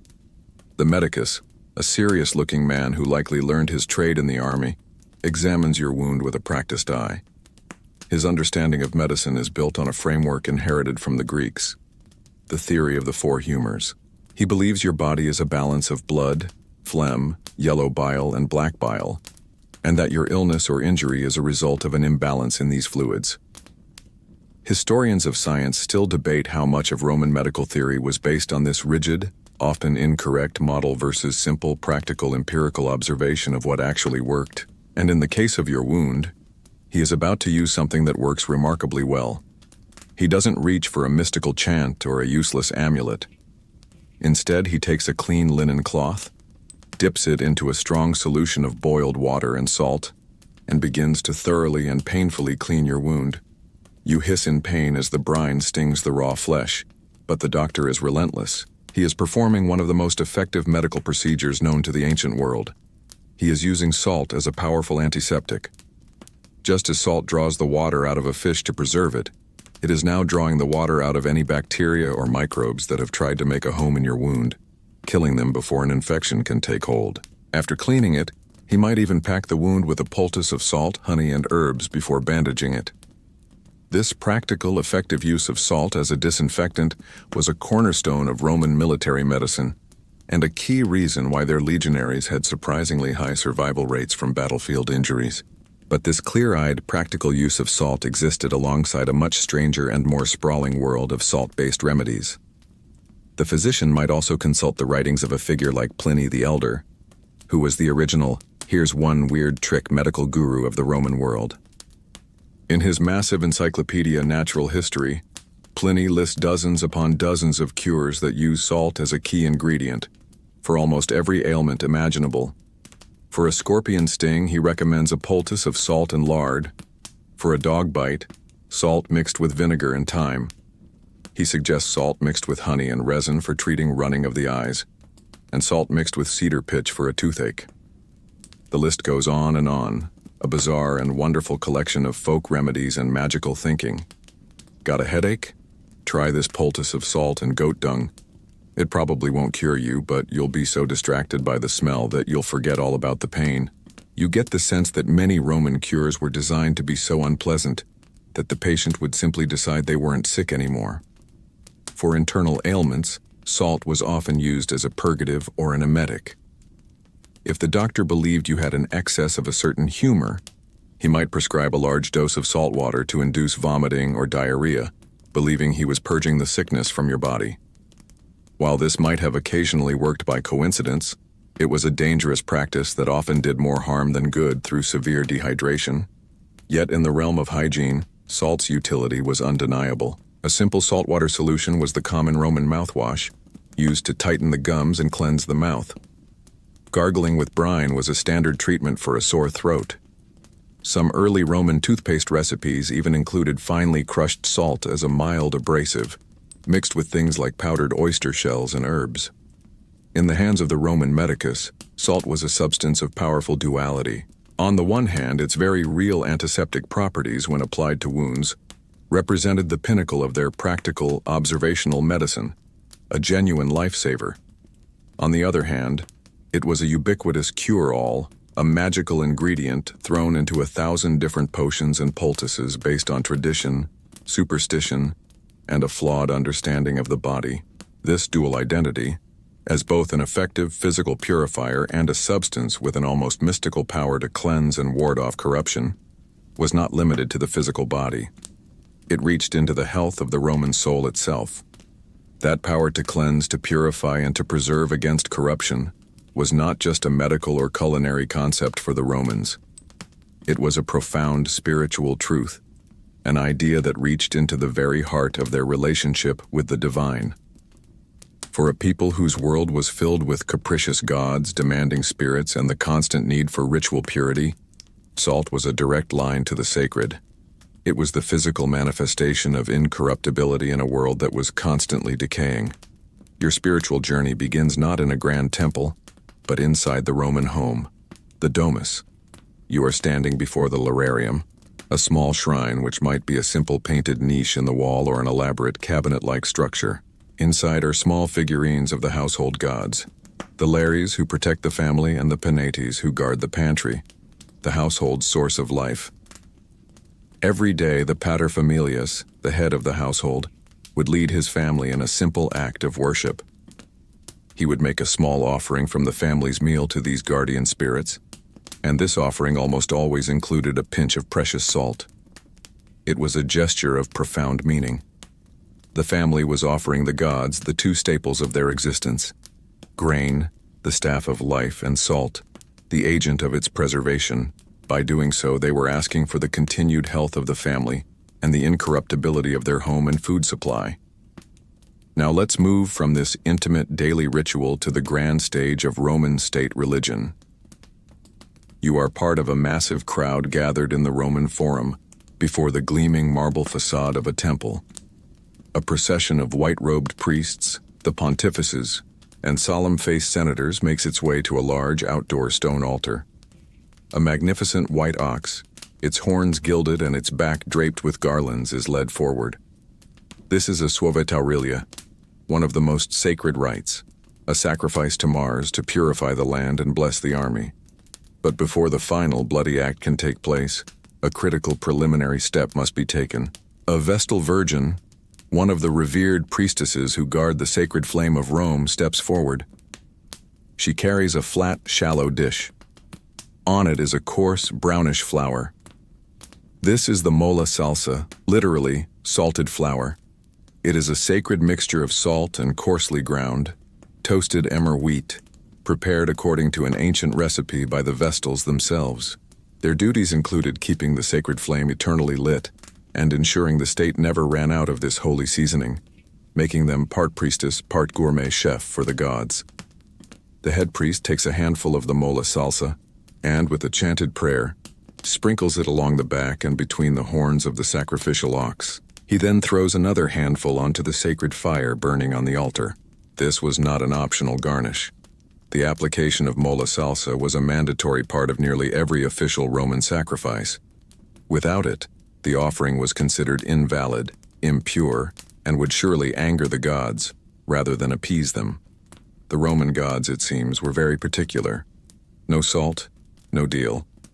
It was the original divine contract writer. Religious historians still debate the precise symbolic meaning of the mola salsa. Was the salt primarily a purifying agent, a spiritual antiseptic to cleanse the animal of any blemish and make it ritually acceptable for the divine palate? Or did it represent the civilizing influence of humanity? In this interpretation, the wildness of the animal was symbolically tamed and brought into the human sphere by the application of two of mankind's most basic processed goods: milled grain and harvested salt. The act transformed the animal from a mere creature into a proper offering. Of course, there was a practical side as well. Sprinkling salt on the animal not only purified the offering but probably made the post-sacrifice barbecue, where the priests and officials would feast on the meat, a whole lot tastier. This sacred duty extended beyond sacrifice. Salt was a key element in rituals for founding a new city, where it would be used to purify the proposed boundary. It was used to consecrate new temples, cleansing the ground of any malevolent spirits. Its eternal, unchanging nature made it a powerful symbol in the swearing of sacred oaths. To swear an oath over salt and bread was to invoke the very foundations of life and civilization, creating a bond that was meant to be as incorruptible as the salt itself. In the Roman spiritual landscape, salt was the gatekeeper. It stood as the boundary marker between the pure and the impure, the sacred and the profane. It transformed a simple animal into a worthy sacrifice, a piece of land into a holy site, a promise into a sacred vow. It was the essential ingredient needed to open a channel of communication with the gods. Given this immense spiritual, military, and biological importance, you can be sure the Roman state wasn't going to leave its supply or its price to the whims of the free market. They were going to control it, and they were going to tax it. Taxation. It is one of the great certainties of life, an unavoidable thread in the fabric of any organized state. And the Roman state, with its ever-expanding borders, its colossal building projects, and its massive standing army, was an entity with an insatiable need for funds.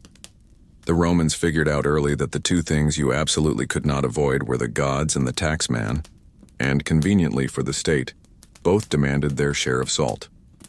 That spiritual and biological necessity you've been learning about made salt the perfect commodity to tax. Why? The logic is brutally simple and flawlessly effective. First, the demand is universal and completely inelastic. Every single person in the empire, from a baby in swaddling clothes to the emperor himself, needs salt to live. There are no substitutes. You cannot decide to have a low-salt lifestyle in the same way you can give up wine or silk. Therefore, people will buy it regardless of the cost, because the alternative is sickness and death. Second, the state, as you know, already held a monopoly on the major salt works.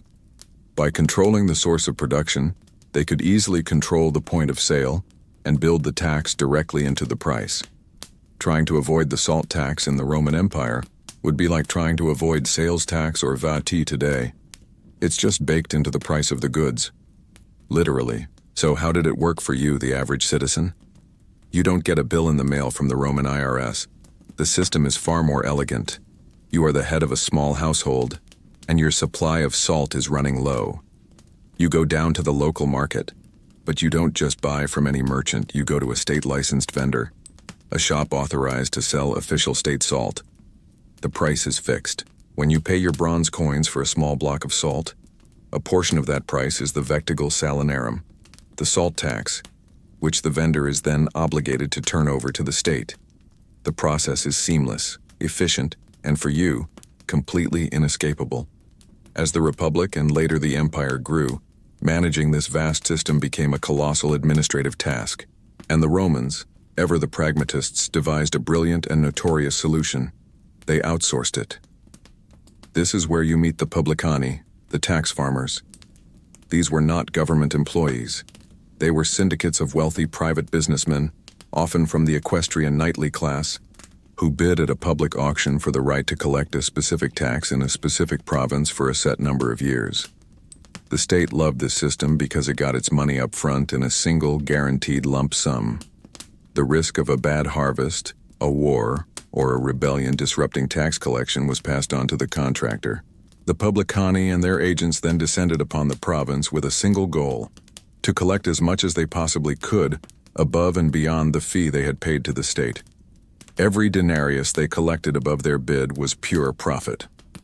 They were the ancient world's most motivated and least popular private contractors, with a business model that was essentially pay the state, then squeeze everyone else for all they're worth.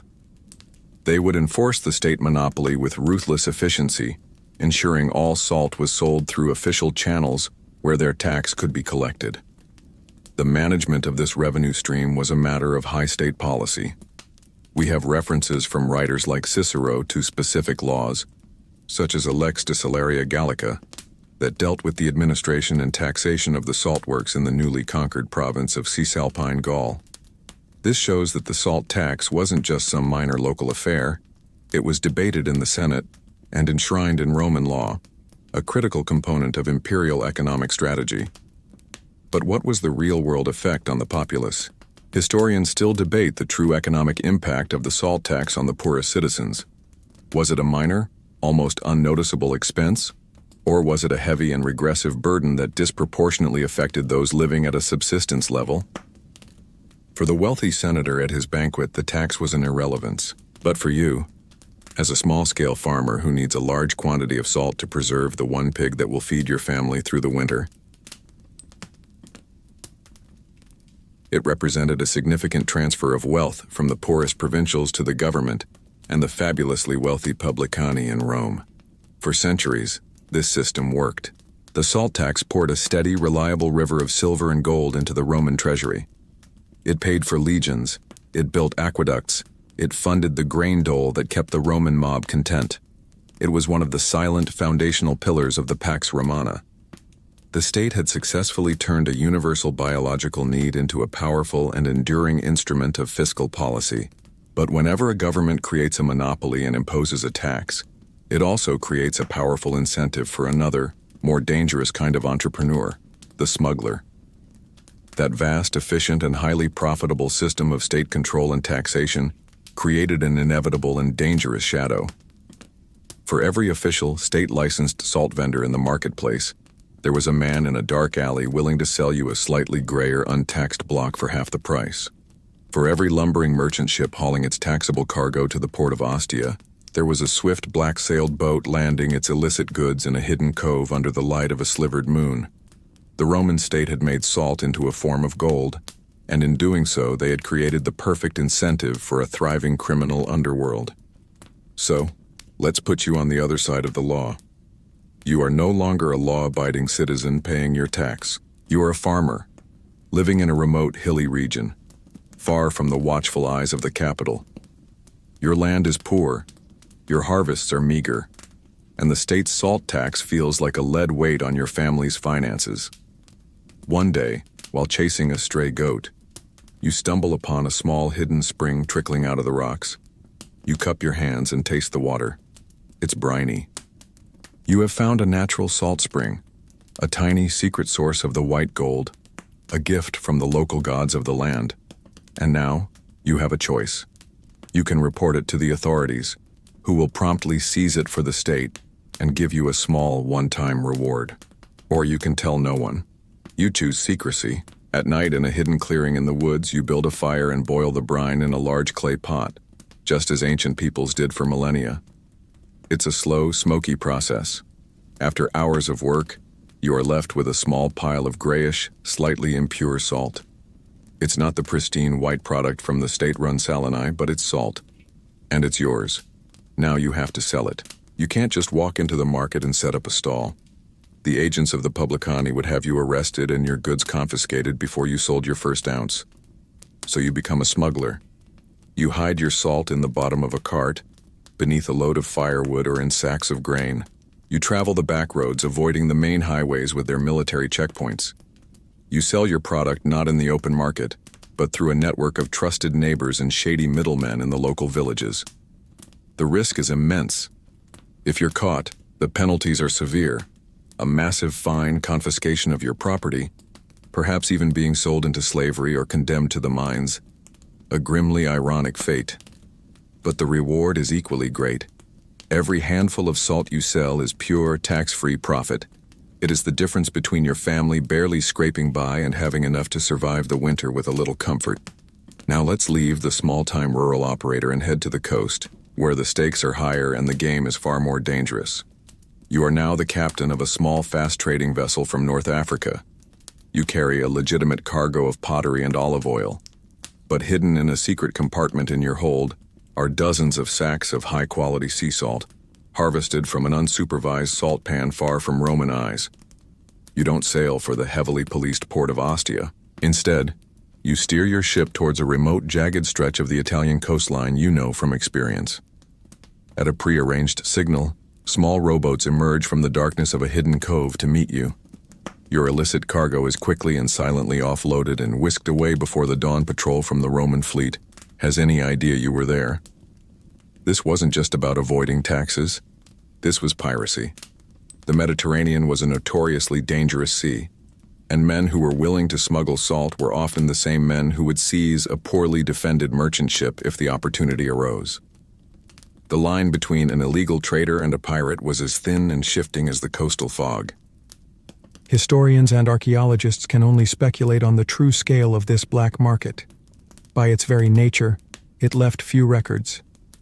Successful smugglers don't keep detailed ledgers for the taxmen to find. But we know it was a serious and persistent problem for the Roman authorities. We have laws on the books that prescribe harsh penalties for smuggling, and we have records of military patrols being assigned to crack down on it. The very existence of these measures proves the prevalence of the crime.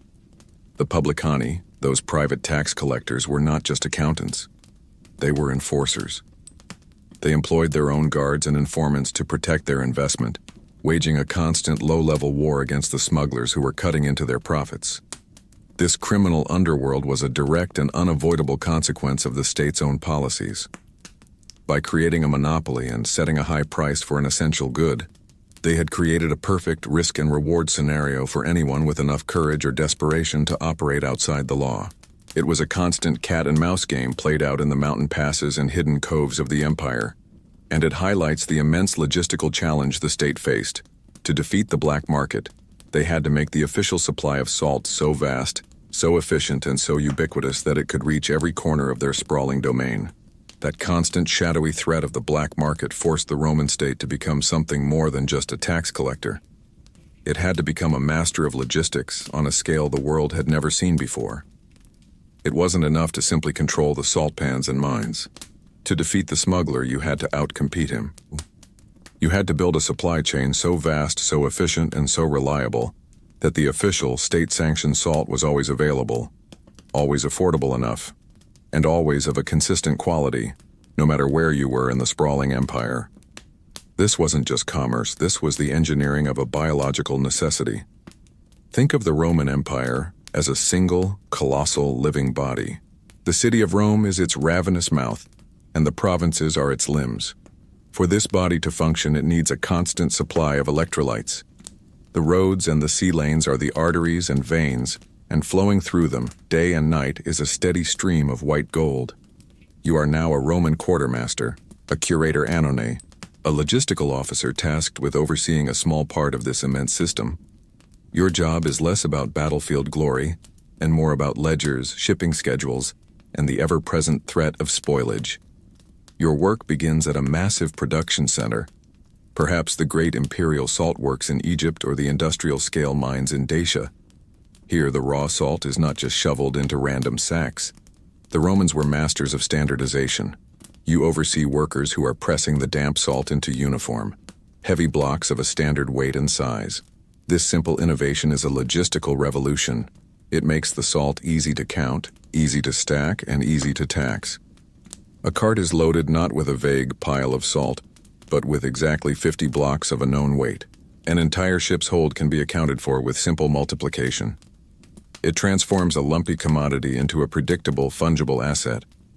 From the mine, the blocks are loaded onto sturdy, broad-wheeled carts, designed specifically for the Roman road network. And what a network it is. You send your convoy down a road that is a marvel of engineering, straight, paved, and built to last for centuries. The journey is slow but relentless. Every 15 to 20 miles there is a mansio, a state-run way station, where the drivers can rest and the animals can be fed and watered. These aren't just roadside inns. They are nodes in the logistical grid, complete with barracks for military patrols and warehouses for storing goods in transit. But land transport is slow and expensive. The real arteries of the empire are the sea lanes. Your salt convoy eventually reaches a major port like Alexandria or Ephesus. Here, the blocks are loaded onto the workhorses of the Mediterranean, the naves honorariae, the round-hulled, slow, and capacious Roman cargo ships. Keeping the salt dry is a constant battle. A leaky hull or a fierce storm that sends waves washing over the deck could ruin your entire cargo, dissolving your profits back into the sea. The salt is likely packed in wooden barrels or waterproofed sacks and stored deep in the hold. You watch as your ship joins a massive grain convoy, all sailing for the port of Ostia. This entire system, known as the Annona, was the state-run welfare and supply system designed to feed the million-strong population of Rome. While we often hear about the grain dole, salt was an equally critical, if less celebrated, part of the Annona. Without salt to preserve the fish, the olives, and the meat that supplemented the bread, the city would starve. After a long and perilous journey, your ship finally arrives at Ostia. The port is a scene of controlled chaos, a testament to Roman organizational genius. Cranes powered by massive human treadmills lift the cargo from the holds. The salt blocks are transferred to smaller river barges for the final journey up the Tiber to Rome itself. There, they are not taken to the market, but to their final destination before distribution, a horium. These were the colossal state warehouses of Rome, some of the most impressive and functional buildings in the ancient world. You walk into the Horea Galbana, a warehouse complex so vast it feels like a small city. With multiple courtyards and hundreds of storage rooms, or celli. The walls are thick, the windows are small and high to deter thieves, and the floors are raised to protect the goods from damp. Here your salt will be stored, a buffer against shortages, a guarantee of stability for the city. Archaeologists and historians still debate just how centralized this entire system was. Was every major shipment micromanaged from Rome, or did provincial governors have a large degree of autonomy in managing their own local salt supply chains? The answer is likely a bit of both. A flexible system with centralized oversight for the critical Rome-bound shipments and more regional control for local needs. What is undeniable is the result. A logistical network of staggering complexity and scale, all dedicated to moving a simple mineral from where it was plentiful to where it was needed. It was this mastery of supply, this ability to engineer the flow of life's essentials, that truly held the empire together. That magnificent state-engineered supply chain was more than just a triumph of logistics. It was a weapon. It was an instrument of soft power as potent as any legion, a leash that could be tightened, slowly and imperceptibly, around the neck of a newly conquered people. The Romans understood that true lasting control wasn't just about winning a battle and planting a standard in the ground. It was about fundamentally restructuring the daily life of the vanquished, making them so dependent on the Roman way of doing things that the very idea of rebellion would become unthinkable. And the most basic, inescapable dependency of all was salt. Imagine you are the chieftain of a Celtic tribe in the hills of Gaul. For generations, your people have harvested salt from a local brine spring, a sacred place central to your tribe's identity and economy. Then the legions come. After a brutal short war, you are defeated. The Roman governor arrives, not with fire and fury, but with administrators and engineers. They don't just demand tribute in gold or cattle. They survey your lands and their eyes fall upon your sacred salt spring. With cold bureaucratic efficiency, they declare it the property of the Roman state. They might even improve it, building a proper stone structure around it, increasing its yield, and posting a small garrison of soldiers to guard it. At first, it might even seem like a good deal. The Romans begin selling the salt from your own spring back to you, but it's cleaner, more refined, and perhaps even cheaper than your own rustic production methods allowed. Life goes on. But a generation later, the old ways of harvesting are forgotten. Your people are now customers. You are no longer self-sufficient. You are reliant on the Roman administration for the very mineral that keeps your bodies healthy and your food preserved. And now, the leash tightens. A neighboring tribe chafing under Roman rule decides to rebel. The governor sends you a message. He doesn't ask you to send your warriors to fight for Rome. He makes a much simpler, more devastating threat. If you join the rebellion, or even offer them aid, your tribe's salt supply will be cut off. Not reduced, not taxed more heavily. Eliminated. The local garrison will bar you from the spring. The Roman merchants will be ordered to bypass your territory. Suddenly you are faced with a terrifying choice. Do you fight for your freedom, knowing that within a few months your people will be weakened by sickness, your food stores will begin to rot, and your warriors will be too racked with cramps to even lift a sword? Or do you submit, ensuring your people's survival at the cost of their independence? This was the genius of the Roman salt monopoly as a tool of empire. It was a quiet, insidious form of control. Historians still debate whether this was a deliberate, long-term strategy of subjugation from the outset, or simply a series of pragmatic economic decisions that had the effect of creating dependency, but intent hardly matters when the result is the same. By integrating a conquered territory's salt resources into the state-run machine, Rome created a powerful lever of control. This lever could be used for reward as well as punishment.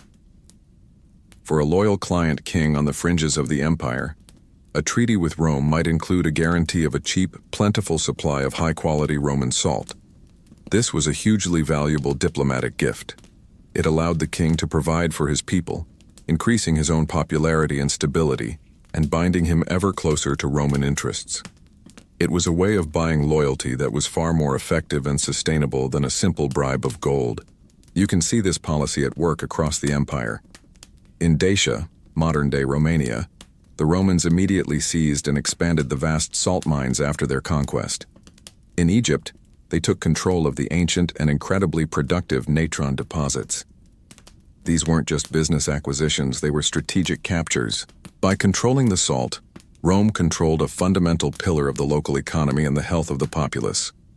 They could manipulate the price, create artificial shortages, or flood the market to crush any local independent producers who might emerge. It was a slow, patient, and brutally effective way to dismantle a culture's self-sufficiency and replace it with a reliance on the Roman state. It was a conquest that happened not on the battlefield, but in the kitchen and at the dinner table. And this leads us to the most infamous and perhaps mythical example of salt being used not just to control a people, but to obliterate them from the face of the earth. And so we come to the most enduring, the most chilling, and the most infamous story ever told about salt and the Roman will to dominate. It is the ultimate expression of using salt not just to control, but to obliterate. It is the final, brutal chapter in the story of Rome's greatest rival, the city that had haunted its nightmares for over a century, Carthage. You are standing in the smoking ruins of what was once one of the wealthiest and most powerful cities in the Mediterranean. The Third Punic War is over.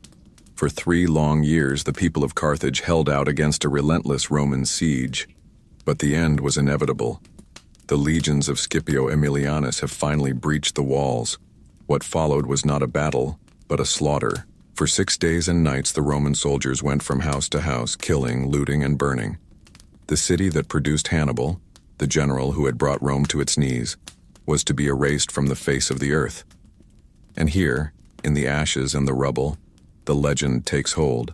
The story goes that after the city was leveled, after its surviving 50,000 citizens were sold into slavery, Scipio performed one last terrible act.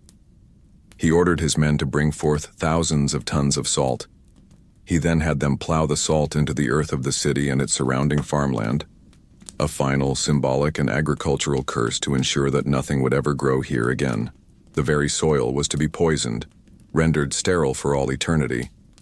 It is an image of almost biblical desolation, the ultimate act of a vengeful empire. It is a powerful and unforgettable story. It has been repeated in history books, documentaries, and classrooms for centuries. It feels true. It perfectly encapsulates the bitter, obsessive hatred Rome held for its Punic rival, and yet it is almost certainly a complete fabrication. Here is where we must separate the compelling myth from the historical reality. Or Appian, who gives us the most detailed account, described the city's destruction in horrific detail. They tell us about the fire, the slaughter, the enslavement, and the formal curse placed on the site. But not a single one of them, not one contemporary or near-contemporary source, ever mentions the salting of the fields. So where did the story come from? Historians have long debated the truth of this dramatic tale, and the consensus is that it is a much later invention, a piece of historical fiction that was retroactively inserted into the narrative. The story doesn't seem to appear in any text until the 19th century. It was likely inspired by ancient biblical accounts, such as the story in the book of Judges where the Hebrew leader Abimelech sacks the city of Shechem and sowed it with salt. It was a dramatic flourish that a later historian likely added because it sounded like something the Romans should have done. But when you look at it from a practical Roman perspective, the story falls apart completely. First, there is the matter of cost and logistics. As you know, salt was a hugely valuable strategic commodity. To transport the thousands of tons of it that would be required to render a vast area of farmland infertile would have been an undertaking of staggering expense and difficulty. It would have been a colossal waste of a precious resource. The Romans were many things: ruthless, brutal, efficient, but they were not pointlessly wasteful. They would have been far more likely to seize Carthaginian salt works as a prize of war than to dump their own valuable supply into the dirt. Then there is the final, crushing irony.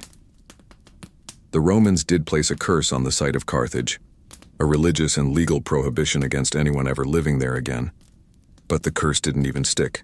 Just over a century later, Julius Caesar and then the Emperor Augustus would found a new Roman colony on the very same spot. This new Roman Carthage grew to become one of the largest and most important cities in the entire empire.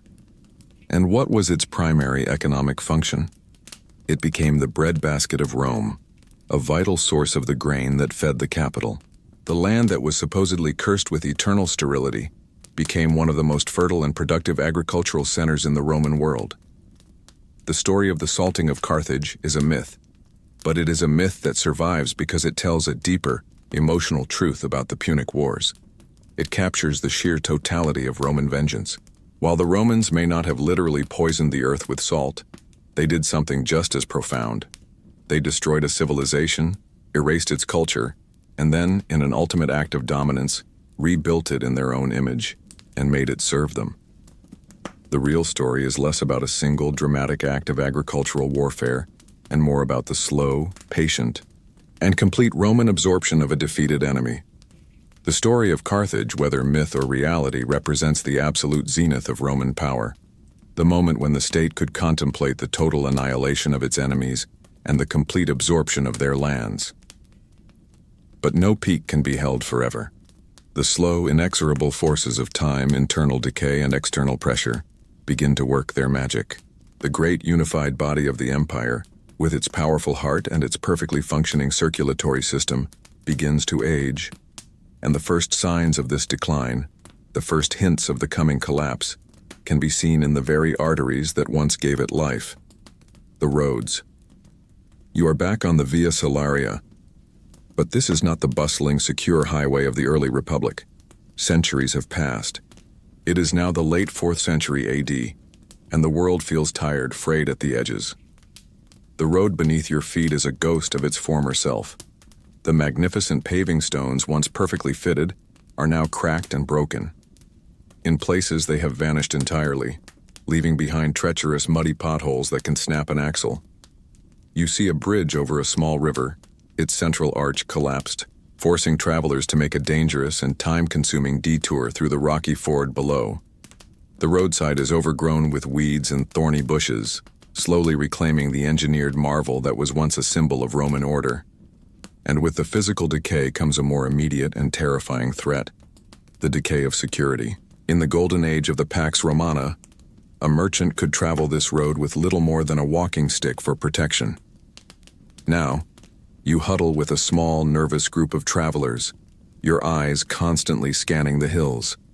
The military patrols are a rare sight, the legions having been pulled away to deal with yet another barbarian incursion on the distant frontier, or a new usurper emperor rising in the provinces. In their place, bandits and local warlords have emerged.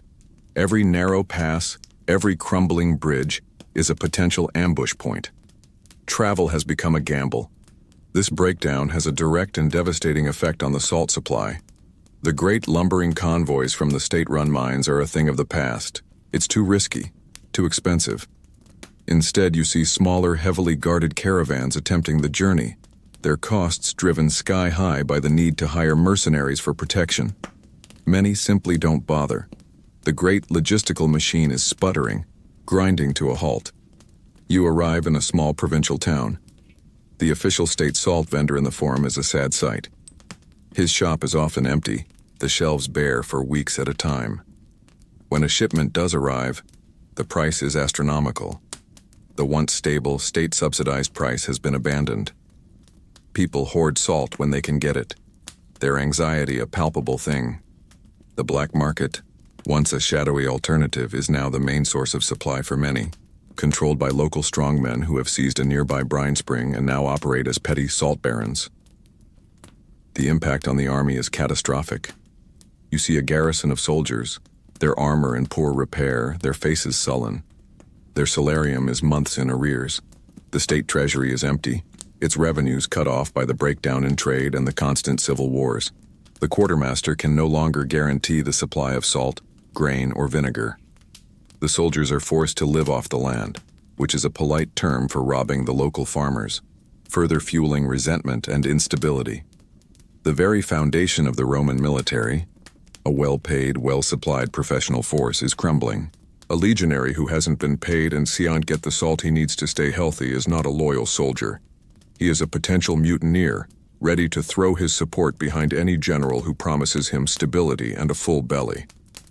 Historians still debate whether the collapse of the long-distance trade networks was a primary cause of the Western Empire's fall, or merely a symptom of its deeper political and military decay.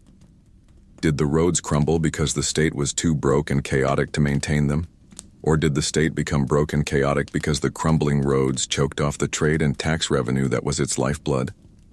The truth, as always, is a complex feedback loop. The two forces fed each other, a downward spiral of cause and effect. In this vacuum of central authority, you see old ways re-emerging. A small village, cut off from the Roman supply, has reopened an ancient, inefficient clay-lined salt pan that their ancestors used 1,000 years ago. They have reverted to a pre-Roman, hyper-local subsistence model. The great unified imperial system is fracturing, breaking apart into 1,000 isolated pieces. The universalism of the Roman road is being replaced by the particularism of the local footpath. The story of salt, which for so long was a story of unification and centralization, is now a story of this great and tragic disintegration. And yet, even as the empire that perfected its use vanished, the legacy of salt, its profound importance, would remain, embedded forever in the very words we speak. The physical empire was crumbling. The roads cracked, the aqueducts ran dry, and the great stone warehouses were repurposed into fortified hovels by squatters. But even as the tangible structures of Roman civilization dissolved back into the landscape, something less visible yet infinitely more resilient remained. A ghost of that salt-obsessed world endured, hiding in the most intimate place of all, the language that would rise from Latin ashes. The words you use every single day are littered with the linguistic fossils of Rome, its relationship with its white gold. You just have to know where to look. Let's start with the most obvious one, the one we've already discussed. You go to work, you put in your hours, and at the end of the month you receive your salary. You now know that word is a direct echo of the Roman soldier lining up to receive his salarium, his salt money.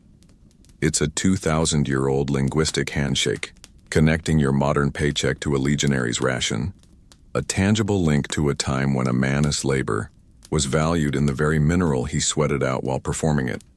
It's a bit like finding out your car is still technically being paid for in goats, just with a few extra steps in between. Now, think about lunch. You decide you want something light and healthy, so you make yourself a salad.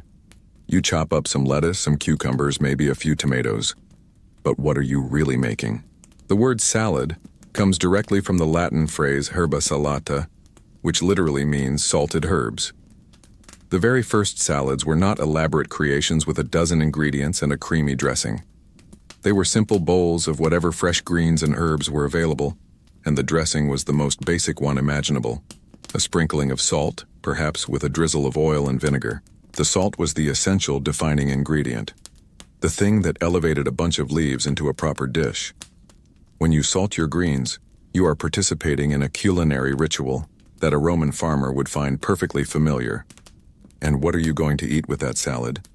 Maybe some sausage. You slice up a cured salami or a spicy chorizo.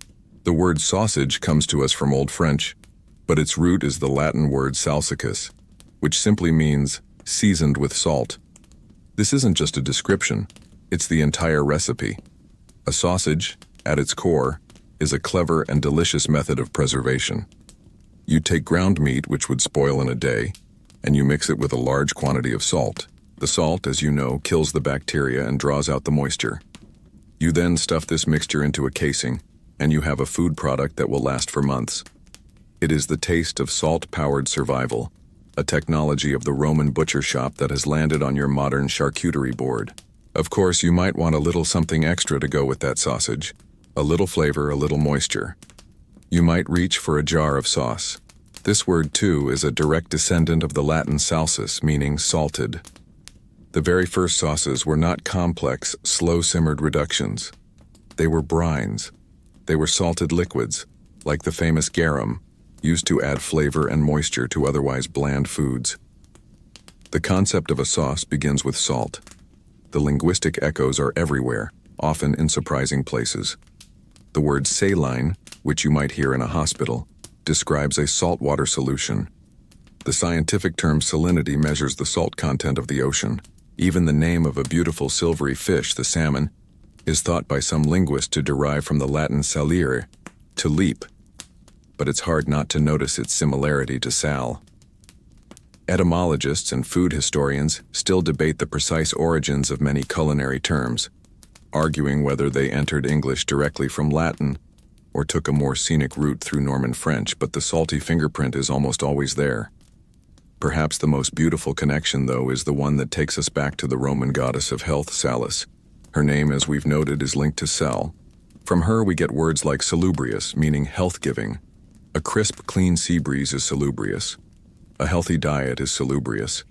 The Romans understood on an intuitive, fundamental level that salt and well-being were one and the same. They embedded that belief into the very name of their goddess of health. So, as you sit down to your meal of sausage and salad, paid for with your salary, you are unknowingly speaking the language of the Roman salt monopoly. These words are linguistic artifacts, tiny monuments to the importance of a single mineral. They are the ghosts of the Via Salaria, the echo of the salt pans at Ostia, the whisper of the quester counting out a soldier's pay. The physical empire may have vanished, but its vocabulary, seasoned with salt, proved to be far more durable. It outlasted the stone and the marble, surviving the long, chaotic centuries that would follow the fall of Rome. The linguistic ghosts of Rome are all around you, a comforting, familiar echo in a world that has become profoundly unfamiliar and far more dangerous. The great, unifying machine of the empire has shattered, and in its place is a fragmented mosaic of petty kingdoms, feudal estates, and fortified towns. You are no longer a citizen of a world-spanning empire. You are the subject of a local lord, and your world has shrunk to the size of a day's walk from your village. The old Roman roads are still there, but they are no longer symbols of connection. They are arteries of fear, haunted by bandits and the private armies of rival nobles. In this new, decentralized world, the story of salt also fractures. The grand, centralized Roman monopoly is a distant memory. Control of the white gold has fallen into 100 different hands. You see it everywhere. A powerful monastery, built on the ruins of a Roman villa, now controls the local brine spring, its monks growing rich by selling the salt to the surrounding villages. A feudal duke has seized a stretch of coastline with ancient salt pans, and he now demands a tax in labor from his serfs to work them, claiming the entire output as his own. The production of salt has returned to a hyper-local, small-scale model, a mirror of the political landscape. But where there is fragmentation, there is also opportunity. In the vacuum left by Rome, new powers begin to rise, and many of them build their foundations on salt. Look to the northeast of the fractured Italian peninsula, to a city that seems to float on the water itself, a place of mists and canals, Venice. In the dying days of the Roman Empire, people fled the barbarian invasions to the safety of the marshy islands of this lagoon. And what did they find there? Salt. The Venetian lagoon was a natural salt pan. The city's first merchants, its first entrepreneurs, were salt harvesters. You watch as the early Venetians perfect the art of solar evaporation, their methods becoming the most efficient in Europe. They don't just produce enough for themselves, they create a massive surplus. Their ships, the famous Venetian galleys, begin to ply the Adriatic, their holds filled with this white gold. They establish a ruthless and brilliant monopoly. They use diplomacy, warfare, and shrewd business tactics to control the salt trade throughout the eastern Mediterranean. They buy up all the salt produced along the Dalmatian coast, forcing their rivals, like Genoa, to buy from them at an inflated price. The immense wealth that would later fund the glorious art of the Renaissance, the stunning architecture of St. Mark's Square, and the city's powerful navy, was built quite literally on a foundation of salt. Venice became a new, seaborne salt empire, a worthy successor to Rome in its own way. Travel north, to the cold, gray waters of the Baltic and North Seas. Here, salt performs a different kind of economic miracle. You are in a bustling port city like Lübeck or Hamburg, a member of the powerful Hanseatic League, a confederation of merchant guilds that dominate northern European trade. The League's immense wealth comes from one primary source: herring. The vast shoals of herring that swim in these waters are a seemingly inexhaustible source of protein. But fresh herring spoils in a day. It is salt, imported at great expense from the mines at Lüneburg in Germany, that transforms this fleeting bounty into a durable commodity. The Hanseatic merchants create a massive industry of salting and barreling fish, which are then traded all across Europe, providing a vital source of food, especially for the Catholic population during Lent. Control the salt, and you control the fish. Control the fish, and you control the protein supply of a continent. With this renewed importance, the rulers of these new kingdoms quickly remembered the Roman lesson. Salt is the perfect thing to tax. But this was not the relatively uniform, state-managed tax of the empire. This was feudal taxation, often arbitrary, brutal, and deeply resented. The most infamous example of this was the French gabelle, first imposed in the 14th century. It began as a tax on various commodities, but soon came to refer exclusively to salt. It was a monstrously complex and hated system. The king claimed a total monopoly on all salt production. Citizens were then forced to buy a minimum amount of salt every year at a government-fixed, massively inflated price whether they needed it or not. The tax varied wildly from region to region, creating a smuggler's paradise along the internal borders. To be caught smuggling salt could mean death. Historians still debate whether the oppressive salt taxes of the medieval period were a primary driver of peasant revolts or simply one grievance among many, but the gabelle was consistently listed as one of the most hated symbols of royal tyranny, and it would not be abolished until the French Revolution in 1790. The world after Rome was a world where salt was as essential as ever, but the systems for getting it were broken and remade. The grand imperial river of salt had shattered into 1,000 local streams and a few powerful new currents. The fundamental value of the mineral hadn't changed, but its control was now a source of feudal power, mercantile wealth, and royal oppression. The journey from strategic resource back to simple, everyday commodity was not yet complete. For thousands of years, the story of salt was a story of scarcity, control, and immense value. From the Roman state monopoly to the Venetian trade empire to the hated French gabelle, the narrative was always the same. He who controls the salt controls the people. But that entire millennia-long power structure was about to be washed away by a tidal wave of technological change. The journey of salt from a form of currency back to a simple, commonplace condiment was not a slow, gentle decline. It was a sudden, world-altering collapse, driven by the smoke, steam, and steel of the Industrial Revolution. You are no longer in a medieval mine chipping away at a rock face with a pickaxe. You are now in a British salt mine in the mid-19th century. The air is still thick with salt dust, but the sounds are entirely different. You hear the hiss of steam engines, the rumble of carts on iron rails, and the deafening roar of explosives. Miners are no longer just using brute force. They are using dynamite to blast huge sections of the salt seam free in a matter of seconds.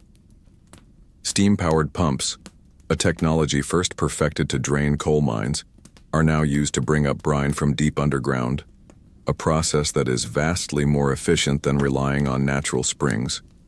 The sheer volume of salt that can now be extracted from the earth is staggering, a 100-fold increase over the old methods. The age of scarcity is over. The age of industrial abundance has begun. And once it was out of the ground, it could be moved with a speed and efficiency that would have seemed like witchcraft to a Roman quartermaster. You watch as the salt is loaded not onto slow-moving ox carts, but onto canal barges, and later, onto railway cars. These new arteries of commerce can move tons of salt hundreds of miles in a single day, for a fraction of the cost of road transport. The old geographic monopolies, which relied on the difficulty of moving a bulky product, are shattered. Salt from the massive, efficient mines in Cheshire, England, can now be sold cheaply in the markets of London, undercutting the less efficient coastal salt pans of Essex. The entire economic map is being redrawn by steam and steel. But the biggest change was not just in how salt was produced, but in how it was used. For most of history, salt had two primary functions: to make food edible and to keep it from rotting. Now, in the laboratories and factories of the 18th and 19th centuries, chemists were discovering that this simple mineral was a key that could unlock a whole new world of industrial processes. They discovered that common salt, sodium chloride, could be used to create sodium carbonate, also known as soda ash. And soda ash was a vital ingredient in the manufacturing of glass, soap, paper, and textiles. Suddenly, salt wasn't just a foodstuff. It was a fundamental raw material for the new industrial economy. The demand exploded, but the new production methods were so efficient that they easily kept pace, ensuring the price remained low. This shift from a biological necessity to an industrial commodity had profound social and political consequences. The old, hated salt taxes began to seem not just oppressive, but economically foolish. Taxing a key industrial ingredient was like taxing the air the factories needed to breathe. It stifled growth. One by one, the old systems were dismantled. The French gabelle was swept away by the Revolution, and in the 20th century, one of the most famous acts of civil disobedience in history would be centered on this very issue. In 1930, in British-ruled India, Mahatma Gandhi led a 240-mile march to the sea to protest the British salt tax, which, much like the Roman system, forbade Indians from collecting their own salt and forced them to buy the expensive taxed British product. The sight of Gandhi and his followers illegally making salt on the shores of the Arabian Sea was a powerful act of defiance, a key moment in the struggle for Indian independence. It was a final, dramatic echo of salt's ancient power as a symbol of state control. Economic historians still debate whether it was the explosion in industrial demand or the revolution in transportation that was the primary driver in salt's final journey from strategic resource to simple commodity. But there was one last invention that would seal its fate, cementing its new role as a humble seasoning. In the early 20th century, the first electric refrigerators began to appear in homes. This quiet, humming box in the corner of the kitchen was the final nail in the coffin of salt's ancient prestige. Its primary life-giving function for 10,000 years, the preservation of food, was now rendered largely obsolete for the average family. You no longer needed a barrel of salt to keep a side of pork through the winter. You just put it in the freezer. And so the transformation was complete. Technology had made salt easy to get, easy to move, and with the advent of refrigeration, less essential than it had ever been. The white gold of the Roman legionary had become the cheap, iodized, free-flowing stuff in your kitchen shaker. Its incredible world-shaping history had been rendered almost invisible by its own abundance. And so, here you are, at the end of this long, winding road. You are back in your own time, in your own quiet room. The journey is over. On your kitchen table sits that small, unassuming shaker of salt. It looks exactly the same as it did when we started. It hasn't changed. But you have. You can no longer look at it as just a simple condiment. You now see the ghosts that haunt every single crystal. You see the sweat of the Roman legionary, the prayers of the Vestal Virgin, the greed of the Venetian merchant, and the quiet desperation of the Gallic smuggler. You see the entire sprawling, chaotic, and beautiful story of civilization reflected in that humble, everyday object.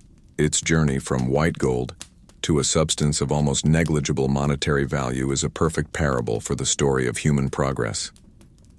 Salty's demotion from the center of economies to the periphery of the dinner table wasn't a tragedy. It was a triumph. It was a victory of engineering, of science, of logistics, and of a political philosophy that, over many centuries, decided that the basic necessities of life should not be the exclusive tools of the powerful. Each step of the way, from the invention of dynamite that made mining easier, to the steam engine that made transport cheaper, to the refrigerator that made its primary use obsolete, was a step towards a world of greater abundance and less precarity. Think of the sheer human effort that was once dedicated to this single mineral. The back-breaking labor of the salt pan harvester, his skin perpetually cracked and cured by the brine. The terrifying, sunless existence of the rock salt miner chipping away in the dark, a mile beneath a mountain. The endless, dusty miles walked by the merchants and mule drivers of the Via Salaria. For millennia, a significant portion of humanity's energy was spent on the simple, existential task of acquiring and moving salt. Today, that entire colossal effort has been replaced by a handful of highly efficient, automated industrial plants. We have, in essence, freed ourselves from the tyranny of salt, and in doing so, have freed up that human energy for other pursuits, like inventing new flavors of potato chips or arguing with strangers on the internet. This story also serves as a powerful reminder of how quickly we forget. The things we take for granted as simple and cheap are often the end products of thousands of years of struggle and innovation. We live in a world that has been so thoroughly shaped by the quest for salt that we can no longer even see its influence. Our language is seasoned with it. The very map of the world was drawn by it. Cities like Rome, Venice, and Liverpool owe their existence and early prosperity to their proximity to salt. Even your own body is a walking, talking legacy of an ancient, salt-rich ocean, a biological machine that still requires a precise saline balance to function. Historians and economists still debate the precise role that resource control played in the rise and fall of great empires. Was Rome's success truly built on its salt monopoly? Or was that just one small part of a much larger, more complex picture of military, political, and social factors? It's a fascinating question with no easy answer. But what is undeniable is that for the Romans themselves, salt was never a minor detail. It was a foundational pillar of their world, as central to their thinking as the gods, the law, and the legion. And now, as our journey together comes to a close, you can finally appreciate the quiet miracle of that salt shaker. It is a symbol of a world where a soldier's salary is no longer paid in seasoning, where a family's survival no longer depends on a barrel of salted fish, and where the most powerful states in the world have moved on to taxing things that are far more complicated and far less essential than a simple pinch of salt. It is a monument to a history that is both epic and invisible, a story of how the most ordinary things can have the most extraordinary past. The lights of the ancient world are dimming now, the echoes of the marching legions and the bustling marketplaces fading into a soft, distant hum. The weight of that history, the immense journey of this single, simple mineral can finally be set aside. The story has been told and the long road has led you back here, to the quiet comfort of your own bed. There is no more need to worry about the salt tax, or the dangers of a crumbling Roman road, or the blandness of a bowl of unsalted porridge. All of that struggle, all of that effort has been resolved, leaving behind only a gentle, lingering sense of peace. The world outside, with all its complexities and its noise, can wait until morning. For now, there is only the soft rhythm of your own breathing, a slow and steady tide, pulling you gently away from the shores of wakefulness and out into the deep, calm, and silent ocean of sleep. The story is over. Let the quiet begin.